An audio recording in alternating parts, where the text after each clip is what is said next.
Okay, so we're just going to go through some of these quotes. I've kind of got them sectioned off.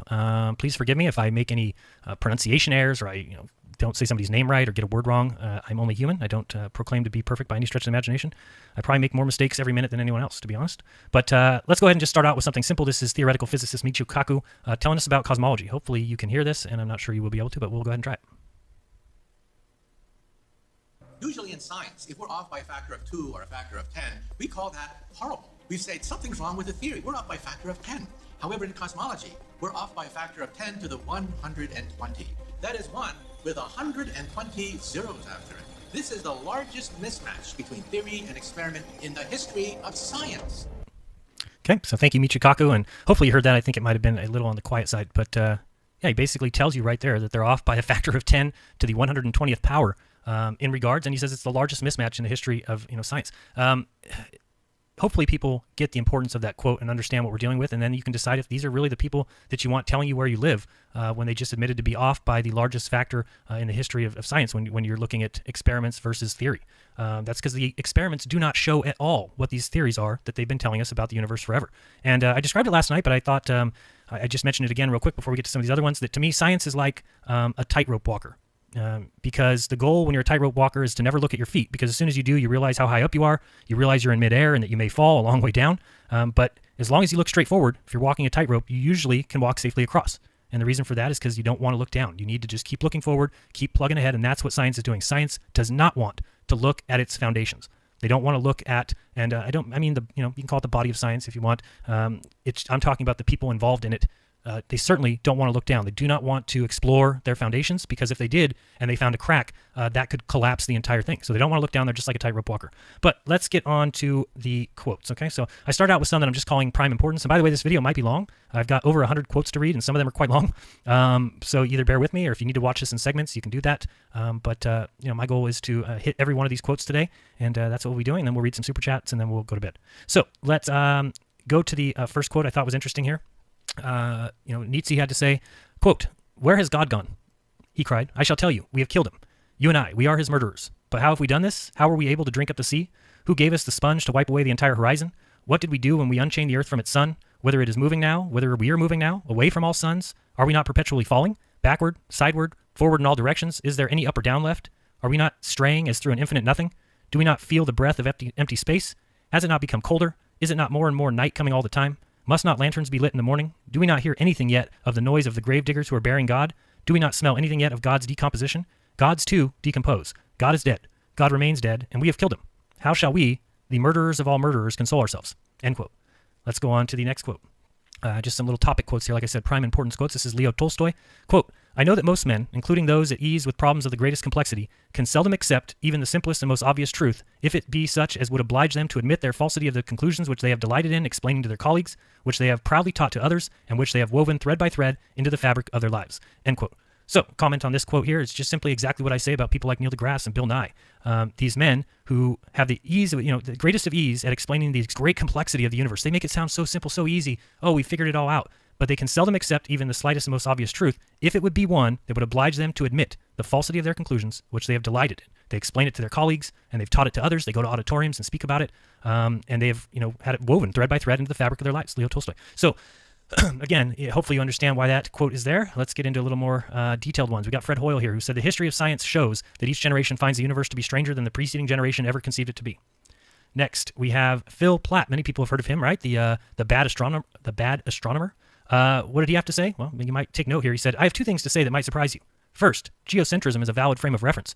And second, heliocentrism is not any more or less correct." Stop and think, ladies and gentlemen. Think to yourself. If one cannot be more correct than the other, why are you laughed at if you say the earth stands still? Why is it being taught to children every single day in this world that the earth absolutely goes around the sun? Let's continue reading, and by the end of this, you're going to be baffled with the amount of scientists that say the exact same thing. It's the exact same frame. It's just a different frame of reference. There is no better model than the other, and yet one is being taught as absolute, complete, and total fact. Why? Because the other one might invoke a creator, might explain creation, might place importance on the earth. Let's continue. We've got George Ellis, and man, have I read this quote a million times. Let's read it again. Quote, "People need to be aware that there is a range of models that can explain the observations. For instance, I can construct you a spherically symmetrical universe with Earth at its center, and you cannot disprove it based on your observations. You can only exclude it on philosophical grounds. In my view, there's absolutely nothing wrong with that. What I want to bring into the open is the fact that we are using philosophical criteria in choosing our models. A lot of cosmology tries to hide that. End quote. George Ellis, a premier physicist in the world. And let's just comment on this real quick so you can go back and understand what he's saying here. This was a huge quote to me. People who have listened to me know that I read this every other show I do, because I was taught in school, science is all about truth. So, science doesn't lie. Science just is an unbiased observer. It's observations.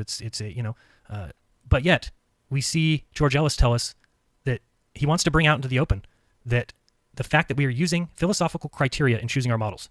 A lot of cosmology, which is science, this is a branch of science, tries to hide that. So there's a branch of science out there trying to hide something from people?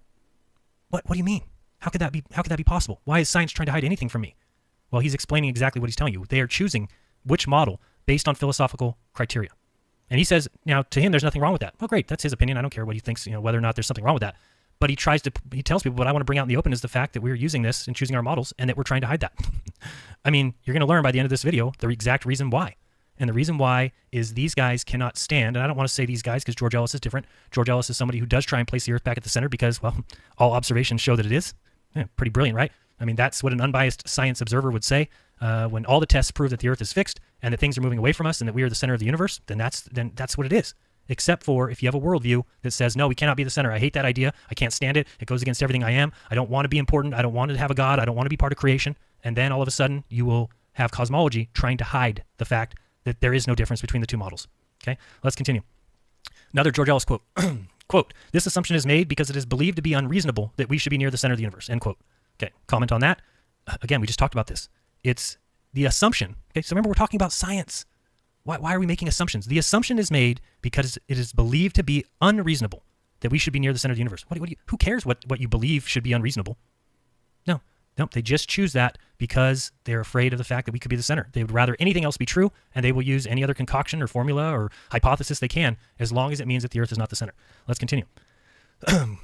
And we've got Arthur S. Otis in his book, quote, in the effort to explain the Michelson-Morley experiment, the thought was advanced that the Earth might be stationary. Such an idea was not considered seriously, since it would mean in effect that our Earth occupied the omnipotent position in the universe with all other heavenly bodies paying homage by revolving around it. Again, this is why I loaded the beginning of these quotes with these, just so you could see exactly what I'm trying to point out here, that these guys said such an idea was not considered seriously. Why? If all the observations, if you're a scientist, and the tests and experiments and observations tell you that you're the center of the universe, it is not okay to say, well, we're not going to consider that seriously because we don't want to be the center. Ridiculous. Let's continue. We got a Stephen Hawking quote coming up next. Quote, the universe might look the same in every direction as seen from any other galaxy too. This, as we have seen, was Friedman's second assumption. We have no scientific evidence for or against this assumption. We believe it only on the grounds of modesty. End quote. Stephen Hawking. Hopefully you understand what's going on here again. Stephen Hawking explains it on the grounds of modesty. But if you're choosing your worldview, then that is the opposite of modesty. You're choosing what you like, not what science is telling you, not what experiments are showing you, not what observations are showing you. You're choosing instead, well, we change what we see based on the fact that we want to be modest. That's not being modest. That's the opposite. That's being holy hell conceited like I've never seen before. That you are able to change science? You are able to change observations and experiments? Crazy. Let's continue. Edwin Hubble. I've read this many times too. Let's read it full. Quote, such a condition would imply that we occupy a unique position in the universe, analogous in a sense to the ancient conception of a central Earth. This hypothesis cannot be disproved, but it is unwelcome and would only be accepted as a last resort in order to save the phenomenon. Therefore, we disregard this possibility. The unwelcome position of a favored location must be avoided at all costs. Such a favored position is intolerable. Therefore, in order to restore homogeneity and to escape the horror of a unique position, it must be compensated by spatial curvature. There seems to be no other escape. Now remember, Edwin Hubble, the one who coined the phrase the Big Bang, the one who told everybody, oh, all these galaxies are moving away from us, which certainly places you in the center of the universe. How else could everything be moving away from you? Well, what did he come up with? He said, well, wait. What if the universe and the planet and everything that we know is on a balloon? And as you blow up the balloon, technically, everything on that balloon gets further away from each other. Picture a balloon, put a bunch of dots on it, and start to blow it up. Now, pay no attention to who's actually blowing up the balloon of space, because that's what they call the expanding universe, and people might understand where that came from. This is why the universe has to be expanding, is simply because otherwise we're at the center of the universe. But they don't want that. So they say, no. We're in a balloon. We're on a balloon. It's being blown up. We're all moving away from each other, and everyone, no matter where you're at in the universe, would all see the same thing, everything moving away from you. Again, never been proven. Never been shown. It's pseudoscience. Hopefully you understand that. That's Edwin Hubble in his book from 1937. But again, look at how many, this quote is just so full of nonsense. Remember, this is a scientist who's making observations and saying, well, this condition would imply that we occupy a unique position. This hypothesis cannot be disproved. Okay? Remember what's being taught in school. Remember what you get laughed at for saying. If you dare say the sun goes around the earth, you will be laughed at. However, I'm about to read you 100 quotes that tell you that we're right in the center. Okay, so this hypothesis cannot be disproved. Okay, so why is it laughed at? Well, because it's unwelcome. Okay, good for you. What the difference does that make? Therefore, we disregard this possibility. What do you mean you're disregarding? If something cannot be disproved and you're disregarding it? Holy smokes. Why are you disregarding it? Because it's the unwelcomed position of a favored location, and it must be avoided at all costs. Ladies and gentlemen, please listen to my words here and understand what's going on.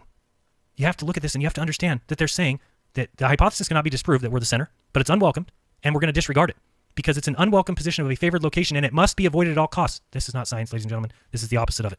Such a favored position is intolerable. It's intolerable. What is that word when we're talking about science and observations and, oh, well, I don't want to be in the center. It's intolerable. So let's make up whatever other nonsense. And what other nonsense do I mean? I mean the whole universe model that they've given you. This is what they've come up with. Because why? Because the alternative, saying we're the center, must be avoided at all costs. Such a favored position is intolerable. Therefore, in order to restore homogeneity and to escape the horror of a unique position. This is science. This is what scientists believe, that we have to escape the horror of a unique position. So let's just make up a bunch of shit like we're on a balloon. Let's just do that. There seems to be no other escape. Wow. Let's go to Einstein from The Evolution of Physics, page 212. Quote, the struggle, so violent in the early days of science between the views of Ptolemy and Copernicus, would then be quite meaningless. Either coordinate system could be used with equal justification. The two sentences, the sun is at rest and the earth moves, or the sun moves and the earth at rest, would simply mean two different conventions concerning two different coordinate systems. So there's Einstein telling you that, oh, well, whether the earth is the center, whether the sun's the center, whatever, it doesn't matter. You could pick Mars. You could pick whatever you want. You could pick any light in the sky and say, oh, now this is the center. Big deal. But what do they choose? They choose the sun. Why? Well, they worship it. Let's go to the next one. Quote, there is no planetary observation by which we on Earth can prove that the Earth is moving in an orbit around the sun. End quote. Physicist I. Bernard Cohen. Again, what more do I need to say here, folks? No explanation needed here. There's no planetary observation which can prove that we move around the sun, but it's taught in schools as fact, and it's called science, and people will run around and tell you it's scientifically proven. Good for them. How about Sir Isaac Newton? Quote, Plato is my friend, Aristotle is my friend, but my greatest friend is truth. Truth is ever to be found in simplicity and not in the multiplicity and confusion of things. Oh boy, would that guy be turning in his grave today. They've simply destroyed anything simple and come up with the biggest nonsense theories and ad hoc explanations and pseudoscience that you've ever seen in your life. Let's go with Kepler here. Quote, I demonstrate by means of philosophy that the earth is round and is inhabited on all sides, that it is insignificantly small, and it is born through the stars. End quote. Johannes Kepler. I just thought it was funny to point out here that the words philosophy is in there. You demonstrate by means of philosophy? Way to be a scientist, guys. Way to go. It's the best science term I've ever heard. I demonstrate by means of I demonstrate by means of philosophy. Oh boy, this is classic. This is good stuff. We're barely probably 10 quotes into the 100 that you got coming. Enjoy yourselves. Let's go with Edwin Hubble from the Monthly Notices of the Royal Astronomical Society, 1937. Quote, if the redshifts are a Doppler shift, the observations as they stand lead to the anomaly of a closed universe, curiously small and dense, and it may be added, suspiciously young. So, very interesting. No real comment needed there. I mean, his redshifts that he said are the reason is because galaxies are moving away from us, but if instead they're a Doppler shift, well then all of a sudden we live in a closed universe. It's small, it's dense, and suspiciously young. What are we told today? Oh, the universe is 14-point-something billion years old, and this is fact. We can rewind the clock of the sky. Just rewind it. Rewind it back to a tenth of a 1,000th of a millionth of a second, and we could see how everything came into play. This is great. Let's go to the next one. Another Edwin Hubble from the Observational Approach to Cosmology on page 63. Quote, thus the theory might be valid provided the universe were packed with matter to the very threshold of perception. Nevertheless, the ever-expanding model of the first kind seems rather dubious. It cannot be ruled out by the observations, but it suggests a forced interpretation of the data. The disturbing features are all introduced by the recession factors, by the assumption that redshifts are velocity shifts. The departure from a linear law of redshifts, the departure from uniform distribution, the curvature necessary to restore homogeneity, the excess material demanded by the curvature, each of these is merely the recession factor in another form. If the recession factor is dropped, if redshifts are not primarily velocity shifts, the picture is simple and plausible. There is no evidence of expansion and no restriction of the timescale, no trace of spatial curvature, and no limitation of spatial dimensions. Moreover, there is no problem of internebular material, and for those who don't know, internebular material is considered today's dark energy, dark matter. So if you understand this quote, you basically will understand that he's saying that, yeah, if we drop these recession factors and we don't consider these redshifts to be velocity shifts, then all of a sudden there is no evidence of expansion. There is no restriction of the timescale. There's no spatial curvature. There's no limitation of spatial dimensions, and there is no dark matter or dark energy. But all those things are included in the current model because they have to be if you want to believe what you're told about the universe. Crazy. Absolutely crazy. Again, I love to read things like this. The disturbing features are all introduced by the recession factors by the assumption. So again, all of their science is based on assumptions. And if they're faulty, then what? Well, we'll find out as more quotes come along. How about physicist James Coleman? Quote, The easiest explanation was that the Earth was fixed in the ether and that everything else in the universe moved with respect to the Earth and the ether. Such an idea was not considered seriously, since it would mean in effect that our Earth occupied the omnipotent position in the universe with all other heavenly bodies paying homage by moving around it. Again, it's telling you what the easiest explanation is for the data, for the observations, for the real science, for the tests, for the experiments. However, such an idea was not considered seriously, since it might mean that we're the center. We might mean we're important. When guys look around the universe, even if you believe like the heliocentrists believe and all these other, there's no life anywhere. There's nothing going on anywhere. And yet he says it's not considered seriously because it would mean in effect that our Earth occupied the omnipotent position in the universe. Well, what's wrong with that? It's your worldview. It's their worldview. Let's go on to the next one by Ernst Mach. Quote, all masses, all motion, indeed, all forces are relative. There is no way to discern relative from absolute motion when we encounter them. Whenever modern writers infer an imaginary distinction between relative and absolute motion from a Newtonian framework, they do not stop to think that the Ptolemaic and the Copernican are both equally true. End quote. I don't know what else I need to tell you besides they're teaching one in school. They do not even fathom the thought that we could be the center, and everything I'm about to read to you tonight will prove otherwise. It will tell you that it's an equally true position to place yourself in, but look at the nature of our world. Look at what's happened to our world, and then think, well, what if everybody knew that we were the center? What if everybody knew how important Earth is? Would that change their perspective? No, people just care. I'm going to go with Elon Musk to Mars. That's going to be great. And they can't put a camera on the moon for God knows what reason. But again, let's just continue on. Here we go. This is, we'll just read the whole quote. Quote, it is shown that the cosmological interpretation of redshift in the spectra of quasars leads to yet another paradoxical result, namely that the Earth is the center of the universe. End quote. Got another quote from the same person. The Earth is indeed the center of the universe. The arrangement of quasars on certain spherical shells is only with respect to the Earth. These shells would disappear if viewed from another galaxy or quasar. This means that the cosmological principle will have to go. Also, it implies that a coordinate system fixed to the Earth will be the preferred frame of reference in the universe. Consequently, both the special theory and general theory of relativity must be abandoned for cosmological purposes. YP, end quote. YP var Schnee. Give you the book here. You need to read this quote again. I'll be here all night if I go through each quote word for word, but you just need to understand what he's saying here, that based on the observations, now all of a sudden, it means that the cosmological principle will have to go. And we're about 2 quotes away from getting to the cosmological principle and the Copernican principle. I'll be reading those for you. And, it just tells you right here. And consequently, all the theories of relativity must be abandoned, but yet today it's being taught as fact. Let's go to the next one. Physicist Richard Wolfson, quote, if it, the Earth, isn't moving relative to the ether, then Earth alone among the cosmos is at rest relative to the ether. Now, that may be an absurd possibility, but maybe it's true. I think you can see that this is not going to be very philosophically satisfying, and it isn't satisfying physically either, but it violates the Copernican principle that the Earth isn't special. It is particularly absurd in light of what we know from modern cosmology, namely that there are places in the universe, distant galaxies in particular, that are moving away from us at speeds very close to the speed of light. It's absurd to imagine that everything in the universe is pinned to Earth when there are such a wide range of speeds relative to Earth throughout the universe, but it suffices to rule it out on this philosophical ground. End quote. So again, this is a very important quote, and we're going to be talking about the Copernican principle here shortly. And again, this is just funny what they say. I think you can see that this is not going to be very philosophically satisfying. And again, now this may be an absurd possibility. Why is it absurd? Because of the worldview of these scientists. Again, if you want to believe in them and their worldview, be my guest. I choose not to. One more quote of prime importance here. This is Albert Einstein in his Kyoto Address, How I Created the Theory of Relativity. He says, I have come to believe that the motion of the Earth cannot be detected by any optical experiment, though the Earth is revolving around the sun. End quote. There's no more definition of pseudoscience than this right here. Okay? There's no experiment. However, my belief. That's what he's saying. Yeah, well, I've come to believe that there is no motion, there is no experiment that can prove that the Earth moves. However, the Earth revolves around the sun. Oh boy, it's pseudoscience. That's all it is. All right, let's move on to the Copernican principle. And I'm going to be reading this from Wikipedia. The Copernican principle. In physical cosmology, the Copernican principle is an alternative name for the principle of relativity, stating that humans on Earth or in the solar system are not privileged observers of the universe. Named for Copernican heliocentrism, it is a working assumption that arises from a modified cosmological extension of Copernicus's argument of moving Earth. In some sense, it's equivalent to the mediocrity principle. Let's read what the mediocrity principle is. The mediocrity principle is the philosophical notion that if an item is drawn at random from one of several sets or categories, it's likelier to come from the most numerous category than from any of the less numerous categories. The principle has been taken to suggest that there is nothing very unusual about the evolution of the solar system, Earth's history, the evolution of biological complexity, human evolution, or any one nation. It is a heuristic in the vein of the Copernican principle and is sometimes used as a philosophical statement about the place of humanity. The idea is to assume mediocrity rather than starting with the assumption that a phenomenon is special, privileged, exceptional, or even superior. But again, as I just stated, look at the universe around you, look everywhere, and where do you see life? Where do you see importance? Where do you see nature? Where do you see growth? Where do you see all these things happen here on Earth? So when someone says there's nothing very unusual about the evolution of the solar system, Earth's history, the evolution of it is, what are you talking about? It's extremely unusual. It's of prime importance. Let's continue. This is the back to the Copernican principle from Wiki. Hermann Bondi named the principle after Copernicus in the mid-20th century, although the principle itself dates back to the 16th and 17th century paradigm shift away from the Ptolemaic system, which placed the Earth at the center of the universe. Copernicus proposed that the motion of the planets can be explained by reference to an assumption that the Sun and not the Earth is centrally located and stationary. He argued that the apparent retrograde motion of the planets is an illusion caused by Earth's movement around the Sun, which the Copernican model placed at the center of the universe. Copernicus himself was mainly motivated by technical dissatisfaction with the earlier system and not by support for any mediocrity principle. In fact, although the Copernican heliocentric model is often described as demoting Earth from its central role it had in the Ptolemaic geocentric model, it was successors to Copernicus, notably the 16th century Giordano Bruno, who adopted this new perspective. The Earth's central position had been interpreted as being in the lowest and filthiest parts. Instead, as Galileo said, the Earth is part of the dance of the stars, rather than the sump where the universe's filth and ephemera collect.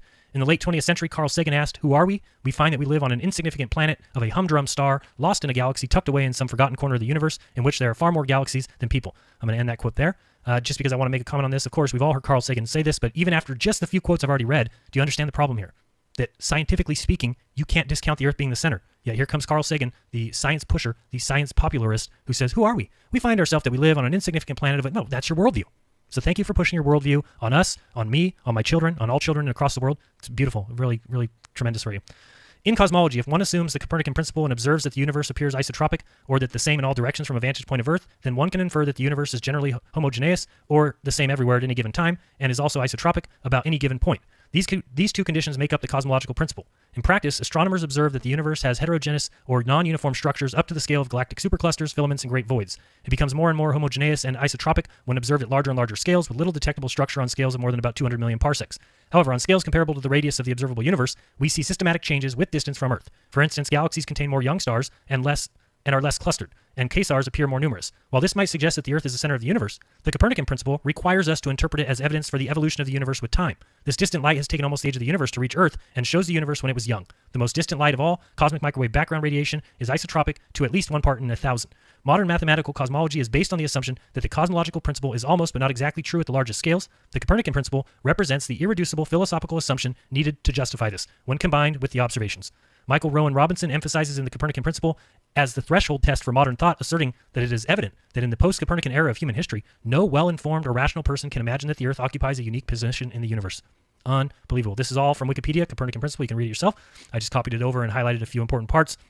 Again, they say, oh, well, this might suggest that the Earth is at its center. The Copernican principle, the principle itself, this is not scientific, this is an assumption. We saw earlier George Ellis saying that the assumption is made because they don't want to be in the center, and it's saying the Copernican principle requires us to interpret it as evidence.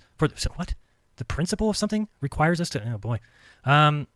It's crazy here. This last sentence here, talking about the Copernican principle, represents the irreducible philosophical assumption needed to justify this when combined with the observations. Notice it's irreducible philosophical assumption. This is not science.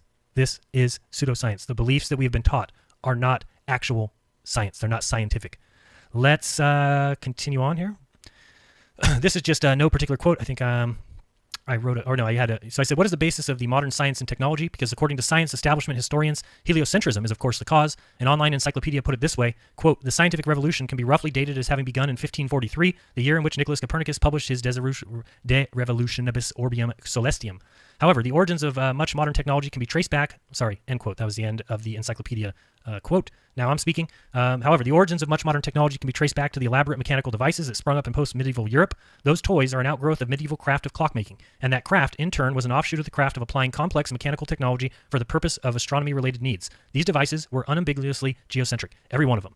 This is something that even the researchers of the Antikythera mechanism, which you can see pictured below, who mostly are believers of a heliocentric model of the universe, assert, perhaps grudgingly. They obviously don't want everyone to know that devices like this ancient piece of clockwork expose the ancient roots of modern technology. This Antikythera mechanism is based off a geocentric model. Okay, so they don't want you to know that they were able to predict everything from eclipses to equinoxes, everything from a geocentric point of view. They had no idea that, oh, we're flying through the endless space and nonsense. So now I want to read, as we continue on about the Copernican principle. This is the very interesting thing, and I think did I include pictures here? Yeah. Just to show you, this is the actual pictures from Copernicus's book on the revolution of the heavenly spheres, or whatever you want to call it. But there's a very interesting passage at the beginning of this book, and you'll see here it says ad lectorum de hypo, which means basically to the reader of this hypothesis, I believe is probably the correct translation. And you'll notice down here, it gets down here, and then it's signed vale, okay, which means goodbye in Latin. So the weird thing about this is it appeared in the beginning. It's the preface of Copernicus's book, but now we're told it's written by Andreas Osiander. The story is ridiculous. The story is that Copernicus, on his deathbed, gives his book to be published now. Okay, you can publish my masterwork. You can publish it now. And the person he gave it to went in, supposedly this Andreas Osiander, who happened to be stepping in for the real book publisher at the time. He steps in and writes a preface to the book, doesn't sign his name, makes it look like it's by Copernicus, and then publishes all the copies of the book, and Copernicus never knew that this statement was in the book. That's the actual belief nowadays. You gotta be kidding me. And look, there's even a little drawing of the beginning of it, just like there is throughout the whole book. So, I mean, he went and did an additional drawing. He drew this when Copernicus drew the rest. It's just such a joke. But let's read what he said, because a lot of people quote this to Copernicus, and I can see why. But really, if you're quoting this, you should quote it to Andreas Osiander, because that's what we're told. That's what history says, that it was not Copernicus who wrote this, that somebody else was able to write the preface to his book, and he didn't know about it. Give me a break. All right, to the reader concerning the hypothesis of this work. There have already been widespread reports about the novel hypothesis of this work, to which declares that the Earth moves whereas the sun is at rest in the center of the universe. Hence, certain scholars, I have no doubt, are deeply offended and believe that the liberal arts, which are established long ago on a sound basis, should not be thrown into confusion. But if these men are willing to examine the matter closely, they will find that the author of this work has done nothing blameworthy, for it is the duty of an astronomer to compose the history of a celestial motions through careful and expert study. Then he must conceive and devise the causes of these motions or hypotheses about them. Since he cannot in any way attain to the true causes, he will adopt whatever suppositions enable the motions to be computed correctly from the principles of geometry for the future as well as the past. The present author has performed both these duties excellently, for these hypotheses need not be true or even probable. On the contrary, if they provide a calculus consistent with the observations, that alone is enough. Perhaps there is someone who is so ignorant of geometry and optics that he regards the epicycle of Venus as probable, or thinks that this is the reason why Venus sometimes precedes and sometimes follows the sun by 40 degrees or even more. Is there anyone who is not aware that from this assumption it necessarily follows that the diameter of a planet at perigee should appear more than 4 times, and if the body of a planet more than 16 times as great as the apogee? Yet this variation is refuted by the experience of every age. In this science there are some other, no less important absurdities, which need not be set forth at the moment. For this art, it is quite clear, it is completely and absolutely ignorant of the causes of the apparent non-uniform motions. And if any causes are devised for the imagination, as indeed very many are, they are not put forward to convince anyone that they are true, but merely to provide a reliable basis for computation. However, since different hypotheses are sometimes offered for one and the same motion, for example, eccentricity of an epicycle for the sun's motion, the astronomer will take his first choice, the hypothesis which is the easiest to grasp. The philosopher will perhaps rather seek some semblance of truth, but neither of them will understand any state of anything certain unless it has been divinely revealed to them. Therefore, alongside the ancient hypotheses, which are no more probable, let us permit these new hypotheses also to become known, especially since they are admirable as well as simple, and bring with them a huge treasure of very skillful observations. So far as hypotheses are concerned, let no one expect anything certain from astronomy, which cannot furnish it, lest he accept as truth ideas conceived for another purpose, and depart from this study a greater fool than when he entered it. Farewell. Or goodbye, based on my, I think vale is goodbye in Latin. Anyway, when you find this online, you'll usually you'll see it signed XX, and then it will say that it's Andreas Osiander, but just read the book. It's not signed by anybody. It says goodbye, and then Nicholas Copernicus begins his book. So I guess somebody snuck in, put this preface in there, and then didn't tell Copernicus, and he died on his deathbed, which, you know, my beliefs on that, I don't think at all anybody publishes a book on their deathbed. It's just ridiculous. All right, so, I mean, you can go through and read that again. There's so much in this that would take me forever, but I think the most important part is simply the end. So far as hypotheses are concerned, let no one expect anything certain from astronomy, which cannot furnish it, lest he accept as truth. So are you somebody who accepts what Copernicus said as truth? Most people are. 99% of the world are. And the book tells you itself that if you accept it as truth, ideas conceived for another purpose, you will depart from this study a greater fool than when you entered it. 99% of the world fall into this exact statement right here. Sadly, I was one of them too. Man, I grew up my whole life believing that these things were true until I did the research, looked into it myself, studied these quotes, looked at what we're told, looked for the experiments, looked for the proof that we spin around the sun, and all of a sudden I realized exactly what you'll realize by the end of this video. There is none. Let's continue. I read this at the opening of the show. Quote, I have already known for a long time that we do not yet have proof for a system of Copernicus, but I shall not take the risk of being the first one to attack it. End quote. Alexander von Humboldt. Let's have the next quote here. Quote, dark energy is problematic. No one really knows what it is. We can make an educated guess and use quantum theory to estimate how much of it is there, and there might be, but then we overshoot by an astounding factor of 10 to the 120th. That is grounds enough, says George Ellis, to take a hard look at our assumptions about the universe and our place in it. If we analyze the supernova data by assuming the Copernican principle is correct and get out something unphysical, I think we should start questioning the Copernican principle. Whatever our theoretical predictions are, they will in the end have to give way to the observational evidence. End quote. Real quick, I just want to comment on that part. George Ellis is basically saying if we get something unphysical, which is what dark matter is, which is what dark energy is, things that we can't observe, things that have never been noticed, but again, called scientific. But if these things are out there, then we need to look at the actual starting point. The starting point is exactly what we're discussing right now, the Copernican principle. We need to reassess it. Let's start a new quote. So what would it mean? The outcome were that the Copernican principle, So what would it mean if the outcome were that the Copernican principle is wrong? It would certainly require a seismic reassessment of what we know about the universe. If the Copernican principle fails, all that goes with that, the Big Bang, goes out the window too.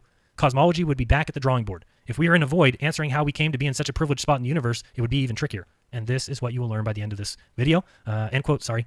Marcus Chown is the Earth at the heart of the cosmic void. Let's go to the next quote. Timothy Clifton from Oxford astrophysics member, PhD, quote, a fundamental presupposition of modern cosmology is the Copernican principle, that we are not in a central or otherwise special region of the universe. Studies of type 1a supernova together with the Copernican principle have led to the inference that the universe is accelerating in its expansion. The usual explanation for this is that there must be a dark energy to drive the acceleration. Alternatively, it could be the case that the Copernican principle is invalid, and that the data has been interpreted within an inappropriate theoretical framework. If we were to live in a special place in the universe, near the center of a void where the local matter density is low, then the supernova observations would be accounted for without the addition of dark energy, end quote. So again, I've talked about this before, and I've had people come at me and say, oh, prove what you're saying, prove what you're saying. I say, I'll show you several quotes that all admit that if the Earth is the center, it gets rid of everything, dark energy, dark matter, which currently is said to be 97% of the universe, or 95%. And it's never been observed.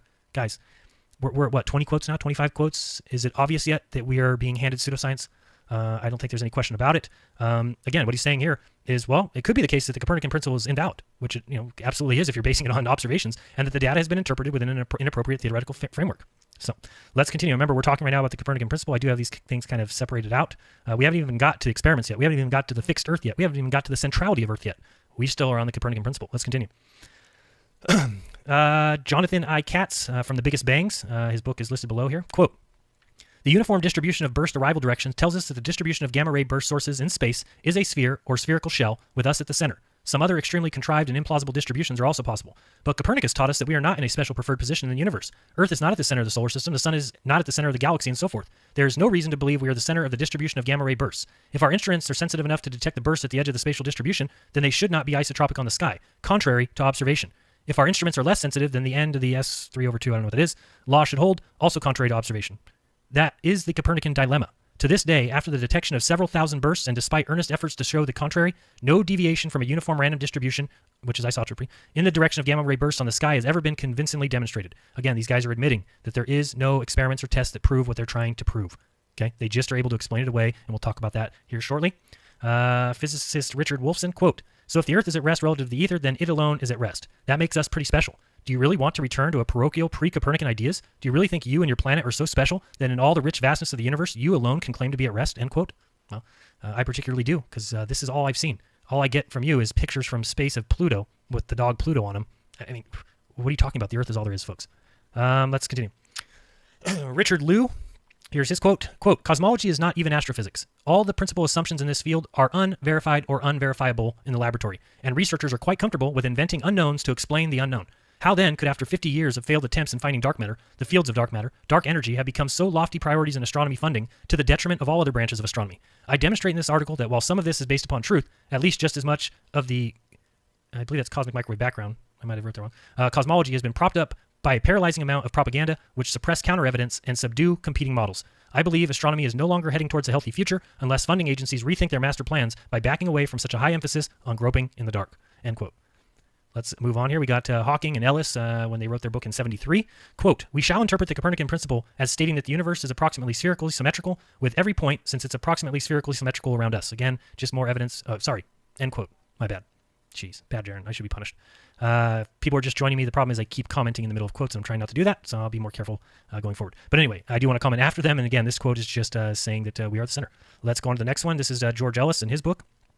Quote, additionally, we must take seriously the idea that the acceleration apparently indicated by supernova data could be due to large-scale inhomogeneity with no dark energy. Observational tests of the latter possibly are as important as pursuing the dark energy exotic physics option in a homogeneous universe.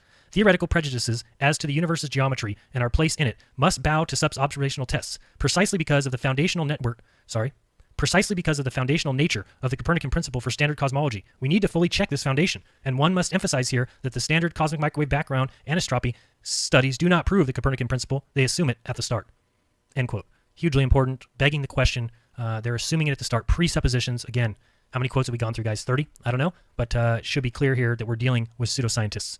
Let's read the next one. Alan Hirschfield in his book, 2001, quote, in Newton's day, the Ptolemaic system and the Keplerian version of the Copernican system were taught side by side in universities of the world, but the pendulum of belief had swung irreversibly to the Copernican side. In the minds of most scientists, the heliocentric universe had become fact, yet there remained a crucial missing element in what was otherwise a complete and compelling picture of the universe. Not one shred of indisputable observational proof existed that the Earth moved through space. Here then was the holy grail of many of an astronomer, to prove that the Earth in fact revolved in a wide orbit around the sun. The parallax of just one star, any star, had to be detected. The hunt for stellar parallax was on, end quote. Very important here. A lot of people might be jumping out of their seats saying, but we have shown parallax. There is parallax on the stars. They've shown it now. It's a little tiny bit that nobody can actually see, but some guys with a telescope on a hill can do it. We'll get to that. Remember that? I promise you we'll come back to that fact, and I'll show you why it doesn't matter. Let's go with Max Born in his book Einstein's Theory of Relativity from 1962. Quote, thus, we may return to Ptolemy's point of view of a motionless Earth. One has to show that the transformed metric can be regarded as produced according to Einstein's field equations by distant rotating masses. This has been done. By Thuring, he calculated a field due to a rotating hollow thick-walled sphere and proved that inside the cavity it behaved as though there were centrifugal and other inertial forces usually attributed to absolute space. Thus, from Einstein's point of view, Ptolemy and Copernicus are equally right. End quote. Next one. This is Otto Neugebauer, 68. Quote, the popular belief that Copernicus's heliocentric system constitutes a significant simplification. Okay, let's start over there. I'm going to grab a drink of water here. All right, I'm back. All right, let's try that again. Quote, the popular belief that Copernicus's heliocentric system constitutes a significant simplification of the Ptolemaic system is obviously wrong. The choice of the reference system has no effect on the structure of the model, and the Copernican models themselves require about twice as many circles as the Ptolemaic models and are far less elegant and adaptable. Modern historians, making ample use of the advantage of hindsight, stress the revolutionary significance of the heliocentric system and the simplification it has introduced. In fact, the actual computation of the planetary positions follows exactly the ancient patterns, and the results are the same. The Copernican solar theory is definitely a step in the wrong direction for the actual computation as well as the underlying kinematic concepts. End quote. Hugely important quote there. Hopefully you understood it. But again, if you understand that we're talking about a worldview, then these quotes start to make sense. Then you understand, well, wait a second, if the actual computation of planetary positions follows the ancient patterns and the results are the same, then why go look at all the heliocentric globies out there that will go around and tell everybody that science has already proven it. That science, well, how do we know when the eclipses are? Where's your flat Earth or your geocentric proof that the eclipses work that way? By the way, you may not know this, but all of NASA's computations for eclipses are done by a man named Fred Esperneck, and Fred Esperneck uses geocentrism as his base. But yet the heliocentric model is true, even though you can't use it as a basis to figure out when the eclipses are. Oh boy, let us continue. We've got 3 more quotes within the Copernican principle. So here we got Wessel Valkenburg. Let's go ahead and quote this. Quote, the Copernican principle states that humans are not privileged observers of the universe and provides our philosophical basis for assuming that on the largest scales the universe is spatially homogeneous. While it is one of the foundational aspects of modern cosmology, this assumption remains untested outside of the standard paradigm. Though it may seem pedantic to test something so obvious, the standard paradigm itself is built on shaky foundations, relying on an unexplained, gravitationally repulsive, dark energy component for observations to fit the model. The implications of this cannot be overstated. Assuming that the laws of physics do apply equally everywhere in the universe, the only non-Copernican configuration possible is one in which we live in a place that originates from the special initial conditions. Okay, end quote. Very important quote. So much there. I could just read it again. Hopefully you got it. But what else do you need to see? That again, we're seeing this over and over again. That they're basing all of their science, what they call science, on philosophical criteria, a philosophical basis. That, folks, is philosophy, not science. Okay, and I don't mind if they want to philosophize. I do all the time. I actually prefer philosophy than I do to science. I'd rather sit and listen to somebody tell me how they feel and how they look at the world and what they gather from it. That's great. That's what I want. But if I'm told something is science, then I'm pretty much going to accept that as being true, right? That's what we're taught. But now I can never think that way anymore. Never. Why? Because I realized science operates within a preferred. They have a deeply philosophical bias, deeply severe philosophical bias. Why? Because philosophically, these guys don't want there to be a center, let alone it be us. I mean, again, go back to that Hubble quote, intolerable. Stephen Hawking saying it's a modesty. I mean, if we allow Earth to be in the center, they think it's prideful. So what do? They figure out a way that fits their worldview. There's nothing more prideful than that. Okay? Anyway, let's continue on with the next quote. Excuse me. This is from a Science article, September 26, 2008, called Dark Energy, Is It Merely an Illusion? Quote, although dark energy may seem a bit contrived to some, the Oxford theorists are proposing an even more outrageous alternative. They point out that it's possible that we simply live in a very special place in the universe. Specifically, we're in a huge void where the density of matter is particularly low. The suggestion flies in the face of the Copernican principle, which is one of the most useful and widely held tenets in physics. Copernicus was among the first scientists to argue that we're not in a special place in the universe, and that theory suggests that we're special is most likely wrong. The principle led directly to the replacement of the Earth-centered concept of the solar system with the more elegant sun-centered model. Dark energy may seem like a stretch, but it's consistent with the venerable Copernican principle. The proposal that we live in a special place in the universe, on the other hand, is likely to shock many scientists. End quote. So yeah, these guys were just talking about the fact that observationally, we might be the center. It's so upsetting because we know that the Copernican principle is the most useful and widely held tenets in physics. No, it's not. Give me a break. That's what they teach you. That's what they want you to believe. That this belief that we travel around the sun is the greatest thing since sliced bread. Give me a break. Got one more quote for the Copernican principle. Here we go. It's by physicist Hans Reichenbach, and this is 1970. Quote, "It is very important to acknowledge that the Copernican theory offers a very exact calculation of the apparent movements of the planets, even though it must be conceded that from the modern standpoint, practically identical results could be obtained by means of a somewhat revised Ptolemaic system. It makes no sense, accordingly, to speak of a difference in truth between Copernicus and Ptolemy. Both conceptions are equally permissible descriptions. What has to be considered as the greatest discovery of Occidental wisdom, as opposed to that of antiquity, is questioned as to its truth value." End quote. Sorry. Unbelievable. Unbelievable that they come out and say these things. And that's why, some of them are actually out there really trying to do science, but it's pseudoscience. They have a worldview. We've already gone through this many times over. But again, this is a great sentence here at the end of it. What has been considered as the greatest discovery of Occidental wisdom, which is that we go around the sun, as opposed to that of antiquity, which was a flat, motionless, geocentric Earth, is questioned as to its truth value. But yet it's the greatest truth that's ever come to mankind. Let's go on. All right, so now we're on to experiments. And I just have a couple quotes about that. And most people know about the Michelson-Morley experiment, right? That it failed to detect any movement of the Earth around the sun. This had to be overcome, so they invented the Fitzgerald-Lorentz shortening of the apparatus. This is what was proposed. And eventually, the paradoxical relativity theory was invented by Einstein to overcome the problem. However, there are 3 other experiments that have been deliberately ignored by universities because they support a central and a non-moving Earth. Just again, if you don't realize what's going on here, they've done tests, Michelson-Morley, because they can send lights around, bounce them off mirrors, and they said, hey, if the Earth is moving, then these light beams will arrive at different times when they get back, because if you're moving in the direction of the Earth's spin or moving against it, and we're about to find out that they could never find any change. So what did they do? They say that the reason that we see that is because of the Fitzgerald shortening of the device. So the apparatus actually shortens, and that's because, the apparatus shortens when it's going in the motion of the Earth. Absolute and total nonsense that has never been proven. Again, the very definition of pseudoscience. So the first experiment is the Michelson gale. You may not know about this one. This one detected that the ether passing the surface of the Earth with an accuracy of 2% of the speed of the daily rotation of the Earth. Thus, the Michelson-Morley experiment detected no movement of the Earth around the sun. The test after that was Airy's failure. Telescopes have to be very slightly tilted to get the starlight going down the axis of the tube because of the Earth's speed around the sun. Airy tried this test. He filled a telescope with water that greatly slowed down the speed of light inside the telescope and found that he did not have to change the angle of the telescope. This showed us that the starlight was already coming in at the correct angle so that no change was needed. This demonstrated that it was actually the stars moving relative to a stationary Earth and not the fast orbiting Earth moving relative to the stationary stars. If it was the telescope moving, he would have had to change the angle of his telescope. That was experiment number 2. Let's talk about experiment number 3, the Sagnac experiment. Sagnac rotated a table complete with light and mirrors, with the light being passed in opposite directions around the table between the mirrors. He detected the movement of the table by the movement of the interference fringes on the target, where they were recombined. This proved that there is an ether, and that the light has to pass through this completely destroys Einstein's theory of relativity that says that there is no ether. It is for this reason that this experiment is completely ignored by scientists. More recently, Cantor has found the same exact result with a similar apparatus. All these tests and experiments are never taught in universities, so consequently, scientists are ignorant to the evidence of a stationary Earth. Let's just put these up real quick. They're also in the description. These are the links to each paper if you want to read about Michelson-Morley, Michelson-Gale, Sagnac, and Airy's failure. Again, these are links that you can just click in the description of this if you want to go read, because a lot of people just don't know that they even exist. They don't care about those tests because they don't align with the worldview. And again, let me just stop here real quick and state something simple. You have to understand why the idea of geocentricity, the idea of a flat Earth, anything other than a heliocentric model is absolutely untenable. It's disgusting. It's gross to anybody that's an atheist. Do you understand that? If they've gone around bashing, how about the godless engineer? Like that joke. If that guy goes around bashing, do you think he'll ever look into flat Earth or understand it or even try to? No, because the guy's gone around bashing God forever. I'm a godless engineer. Well, congratulations. I guess you're accidental. You came from, an amoeba. Yeah, right. The whole world is evidence of creation. All of it. Everything that you see. The sun, the moon, the fact that we have eclipses, life, trees, plants, the complexity of the human body, everything. Evidence of design. And yet, we've got atheists out there. You think they'll ever look into this? You think they'll ever accept any of the words I'm telling them? They don't care. They are the ones just like these scientists. It's the absolute horror of being in a unique position.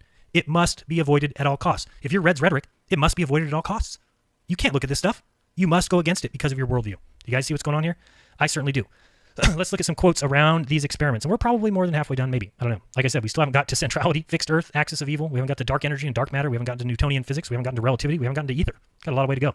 Let's go to, these are quotes about the experiments.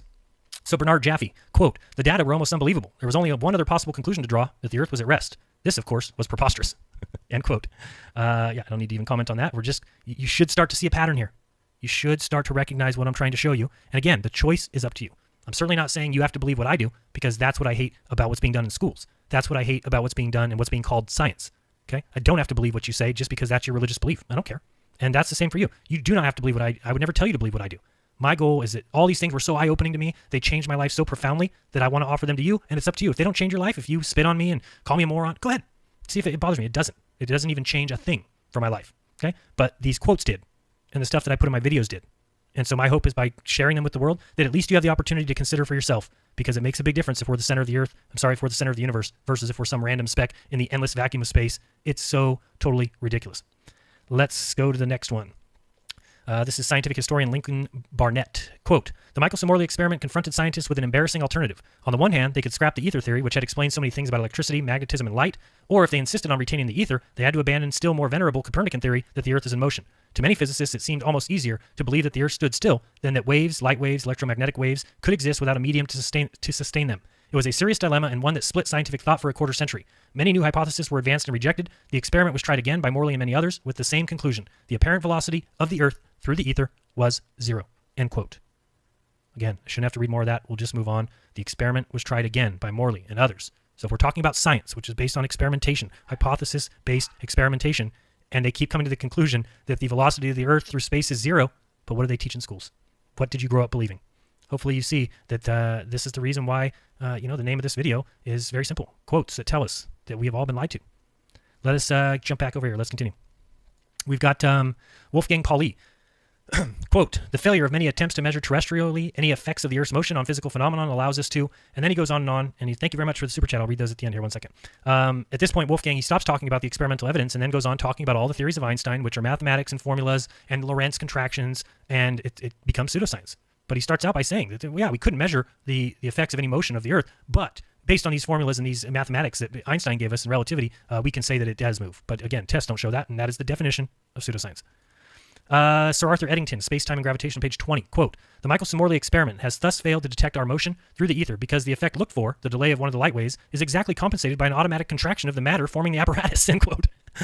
Again, you have to go back and listen again, that because they're not seeing the shift in the light that they expect, they then came up with the theory, the apparatus, the testing apparatus, the one arm that's going in the direction that the Earth is spinning is shortening.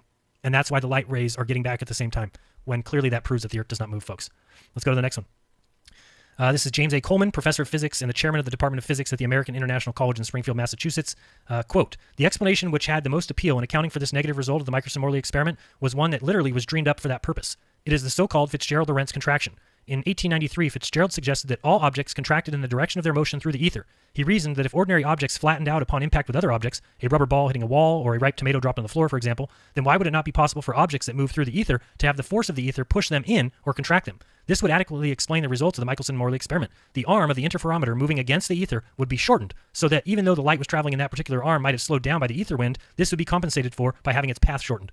Objections to the Lorentz contraction hypothesis were rampant, as was to be expected, not only because there was no evidence to prove that such an effect took place, but particularly because Fitzgerald could not explain why objects would contract due to motion through the ether. The contraction hypothesis was originally advanced only as a possible explanation for Michelson and Morley's results, providing such an effect existed. Then, too, the theory said that all materials traveling with the same velocity with respect to the ether would contract the same fractional amount. Since iron is much heavier and stronger than wood, for example, one would expect a greater contraction for wood than for iron, but this, too, went unanswered. End quote. Again, just a fantastic quote here telling you exactly what's going on, showing you exactly that this is a worldview, that these guys are willing to make up anything. But this is what a heliocentrist would tell me if I said, well, what happened with Michelson-Morley? Well, you don't know about length contraction? You don't know that the arm of the apparatus was shortened during the test? Oh, can you show that to be proven? No, you cannot. It is an ad hoc explanation, excuse to cover up the results of an actual scientific experiment. Let's continue. Physicist Richard Wolfson, what happened when the experiment was done in 1887? There was never, in any orientation at any time of year, any shift in the interference pattern. None. No shift. No fringe shift. Nothing. What's the implication? Here was an experiment that was done to measure the speed of the Earth's motion through the ether.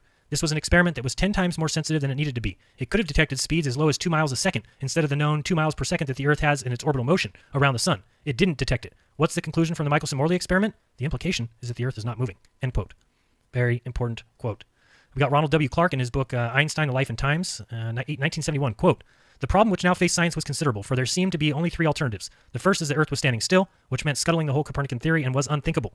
The second was that the ether was carried along by the Earth in its passage through space. The third solution was that the ether simply did not exist, which to many 19th century scientists was equivalent to scrapping current views of light, electricity, magnetism, and starting again. And so because they didn't want to start, end quote, sorry, and because they didn't want to start again, they just carried on with the belief. So it's ridiculous here again that you read, let me see the exact part that I was interested in.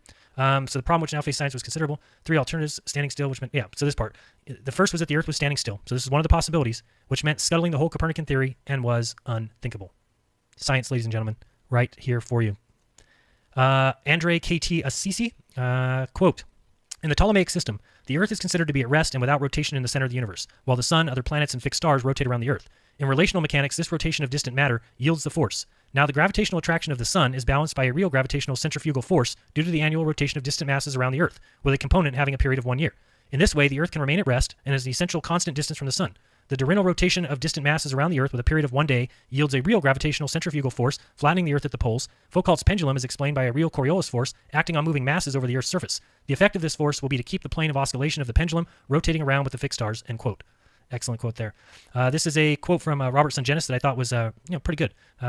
Let's see if we can read through this whole thing. Here we go.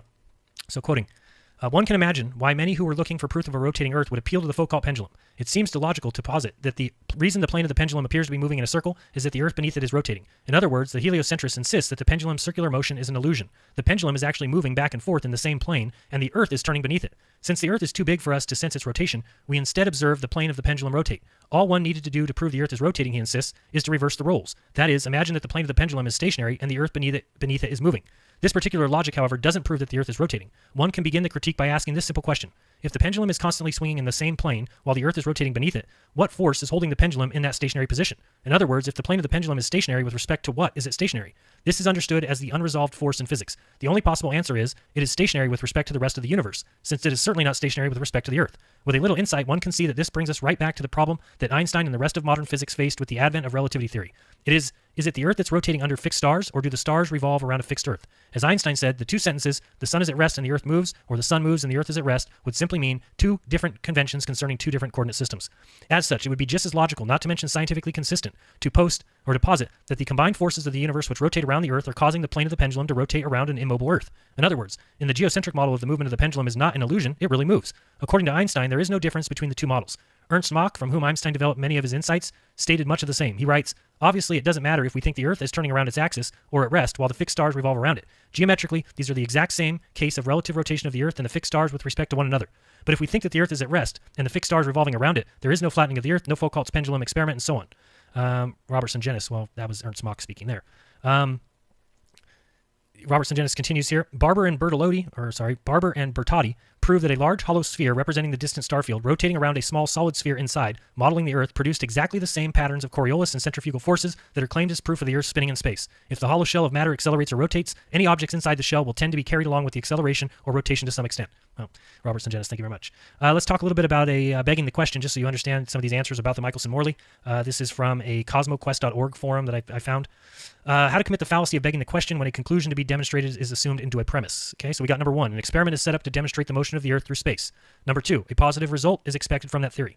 Number three, the experiment produces a null result. Number four, the null result has a cause. Number five, the cause of the null result is not a stationary Earth, but because the Earth is moving.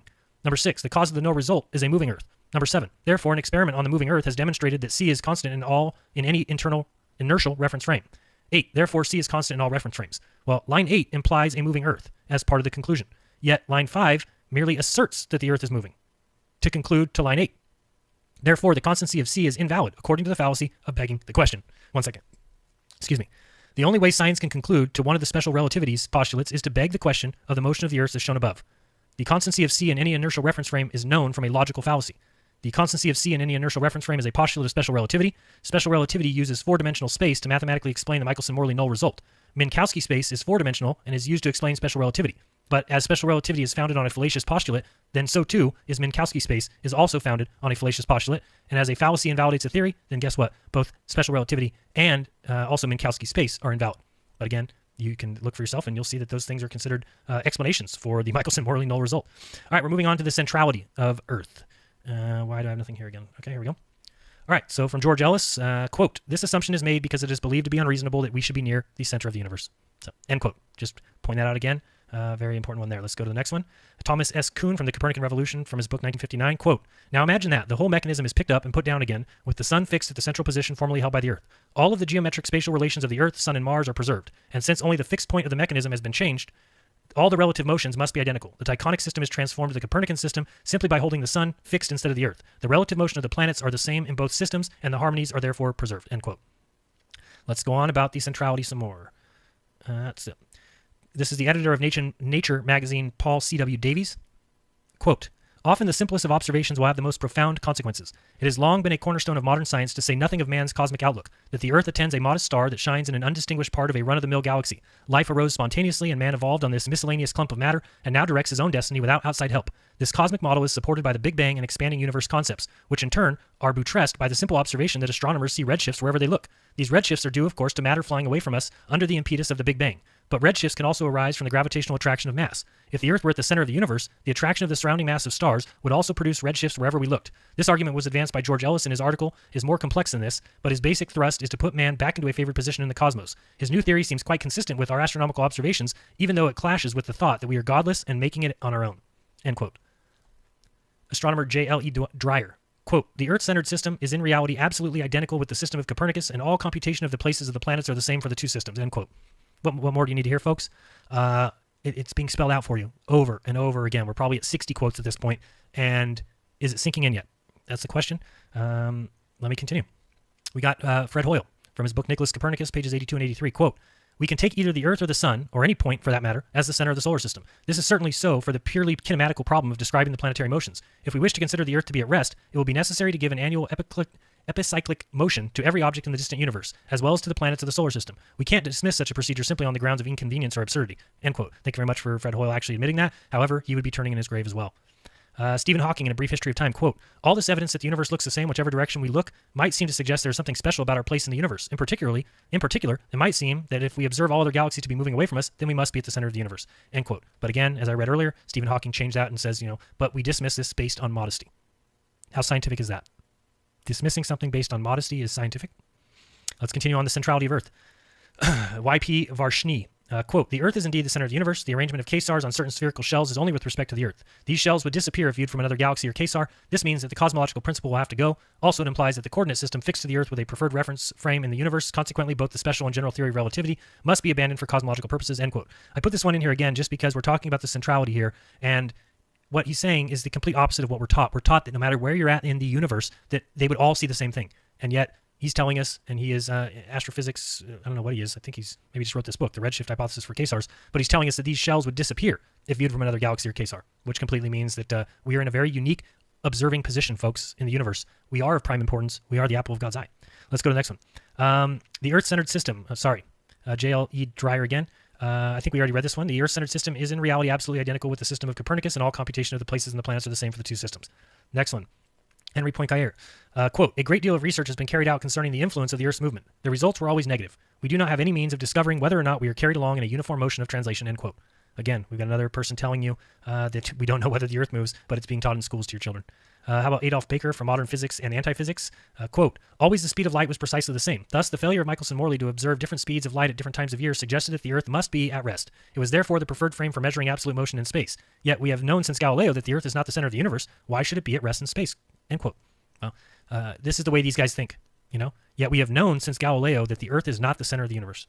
So why should it be at rest in space? So they're discounting what the observations are telling them.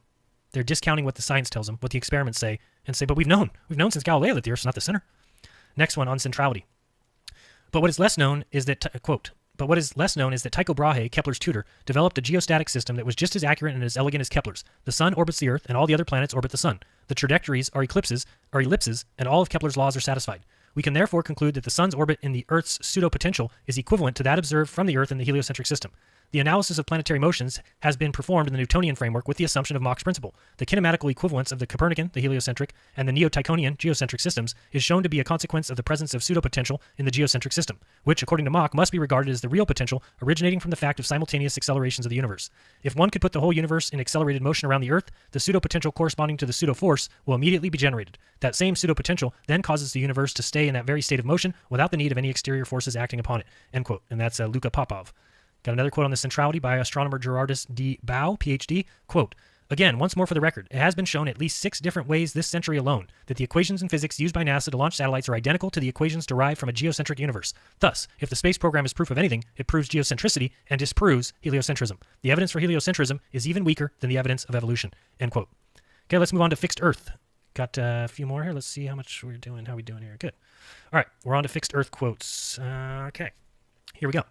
This is Dennis W. Schema, The Unity of the Universe, 1961 book. According to his wiki, by the way, he's one of the founding fathers of modern cosmology.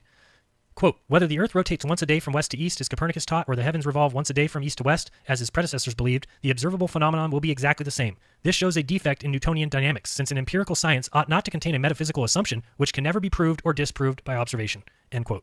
One of the most important quotes of the entire night, right there. Again, so important. Okay, here we go now. Let's move on. All right, physicist Julian B. Barber, quote, thus, even now, 3.5 centuries after Galileo, it is still remarkably difficult to say categorically whether the Earth moves, end quote. Again, and you know, here's how somebody might refute these, is they're going to come to me and say, yeah, but Julian Barber believes in the universe. He believes that the Earth does move. Yeah, I know that. Thank you. I understand the worldview of scientists. I completely been explaining it the entire show. But also, he tells you right here that it's still remarkably difficult, because there's no experiment that's ever shown it, to say categorically whether the Earth moves or not. I know what they believe. I'm not confusing that. All right, let's go back to Fred Hoyle in his book. He says that, quote, we might hope, therefore, that the Einstein theory, which is well suited to such problems, would throw more light on the matter. But instead of adding further support to the heliocentric picture of the planetary motions, the Einstein theory goes in the opposite direction, giving increased respectability to the geocentric picture, end quote. Again, this is Fred Hoyle. You know, I think at one time, astronomer royale. Let's continue. This is from Einstein's Ether. It's a book from 2001. Quote, according to Einstein, the argument over whether the Earth turns around the heavens...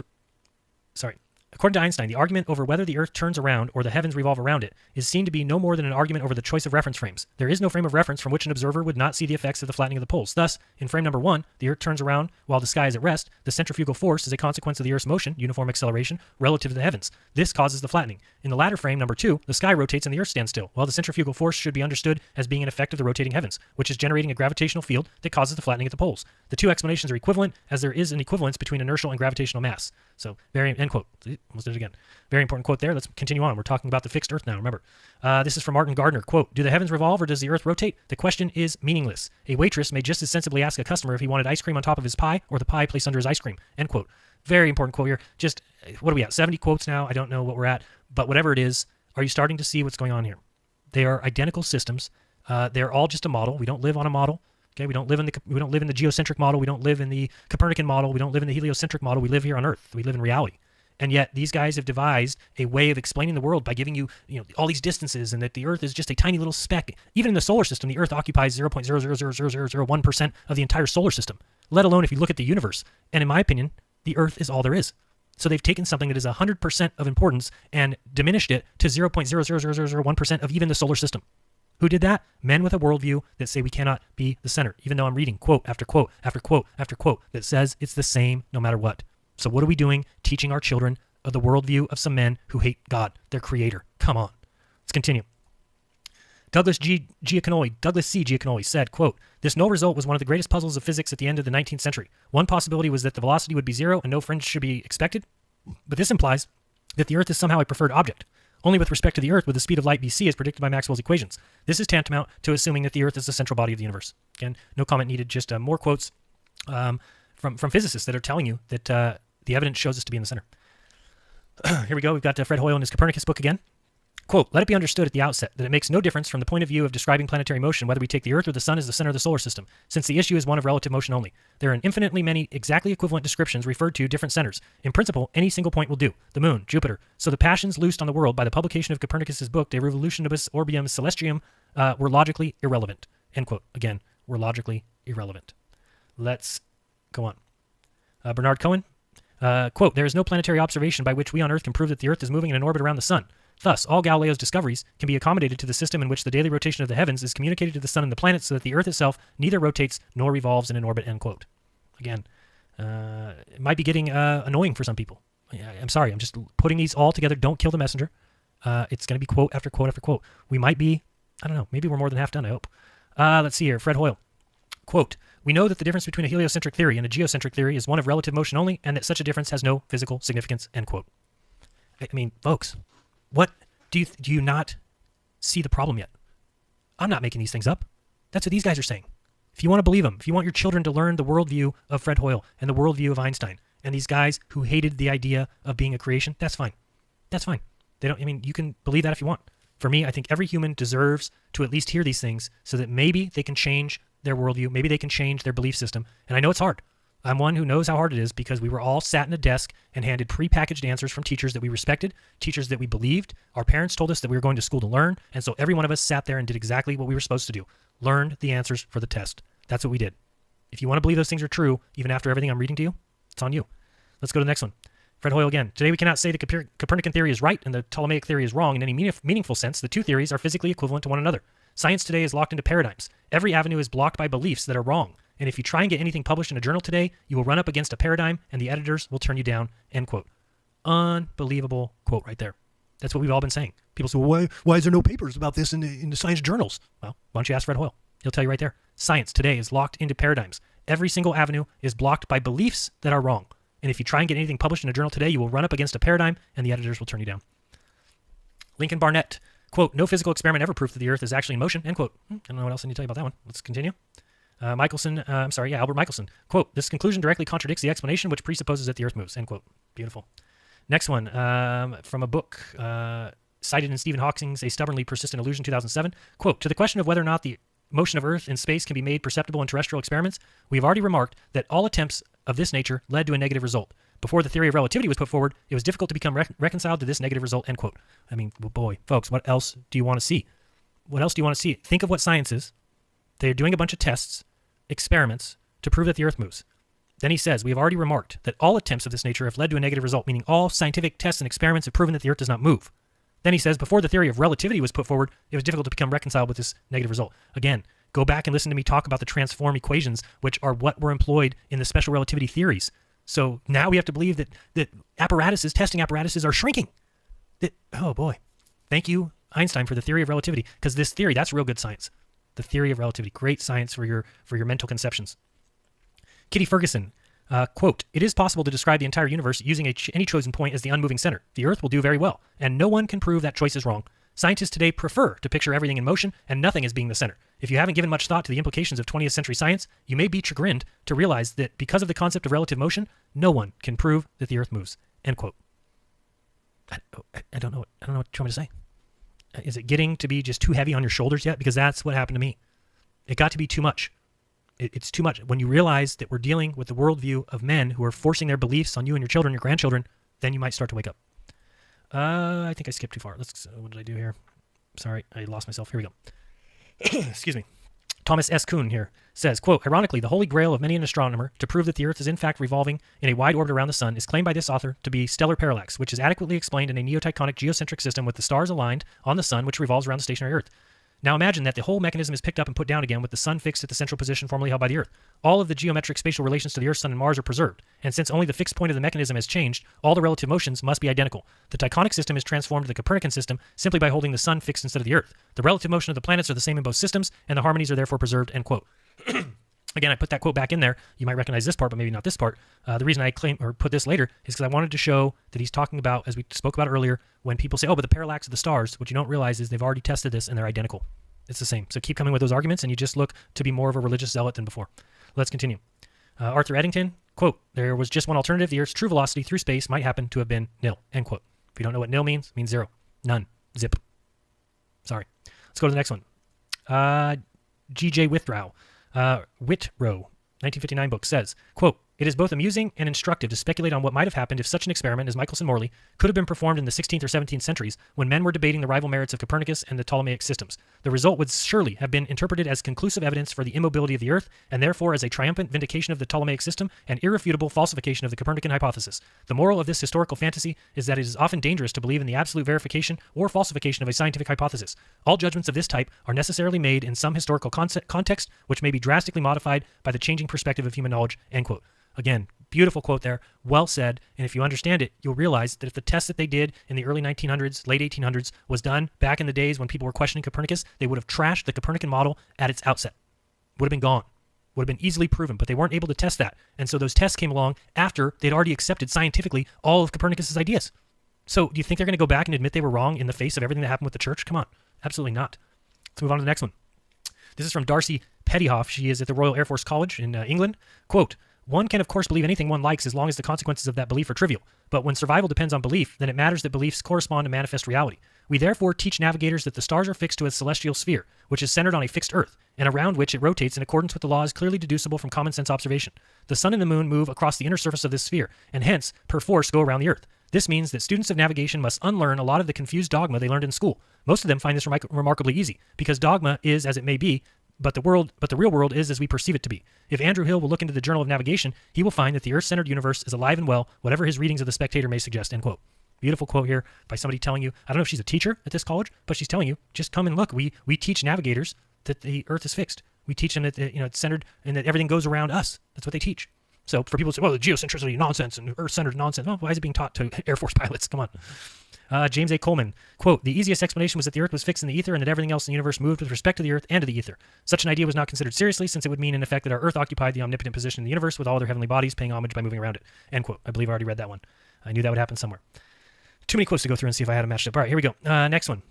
Quote, the ancient argument over whether the Earth rotates or the heavens revolve around it, as Aristotle taught, is seen to be no more than an argument over the simplest choice of a frame of reference. Obviously, the most convenient choice is the universe. Nothing except inconvenience prevents us from choosing the Earth as a fixed frame of reference. If we choose to make the Earth our fixed frame of reference, we do not even do violence to everyday speech. We say that the sun rises in the morning, sets in the evening. The Big Dipper revolves around the North Star. Which point of view is correct? Do the heavens revolve or does the Earth rotate? The question is meaningless, end quote. Martin Gardner, 1976 book.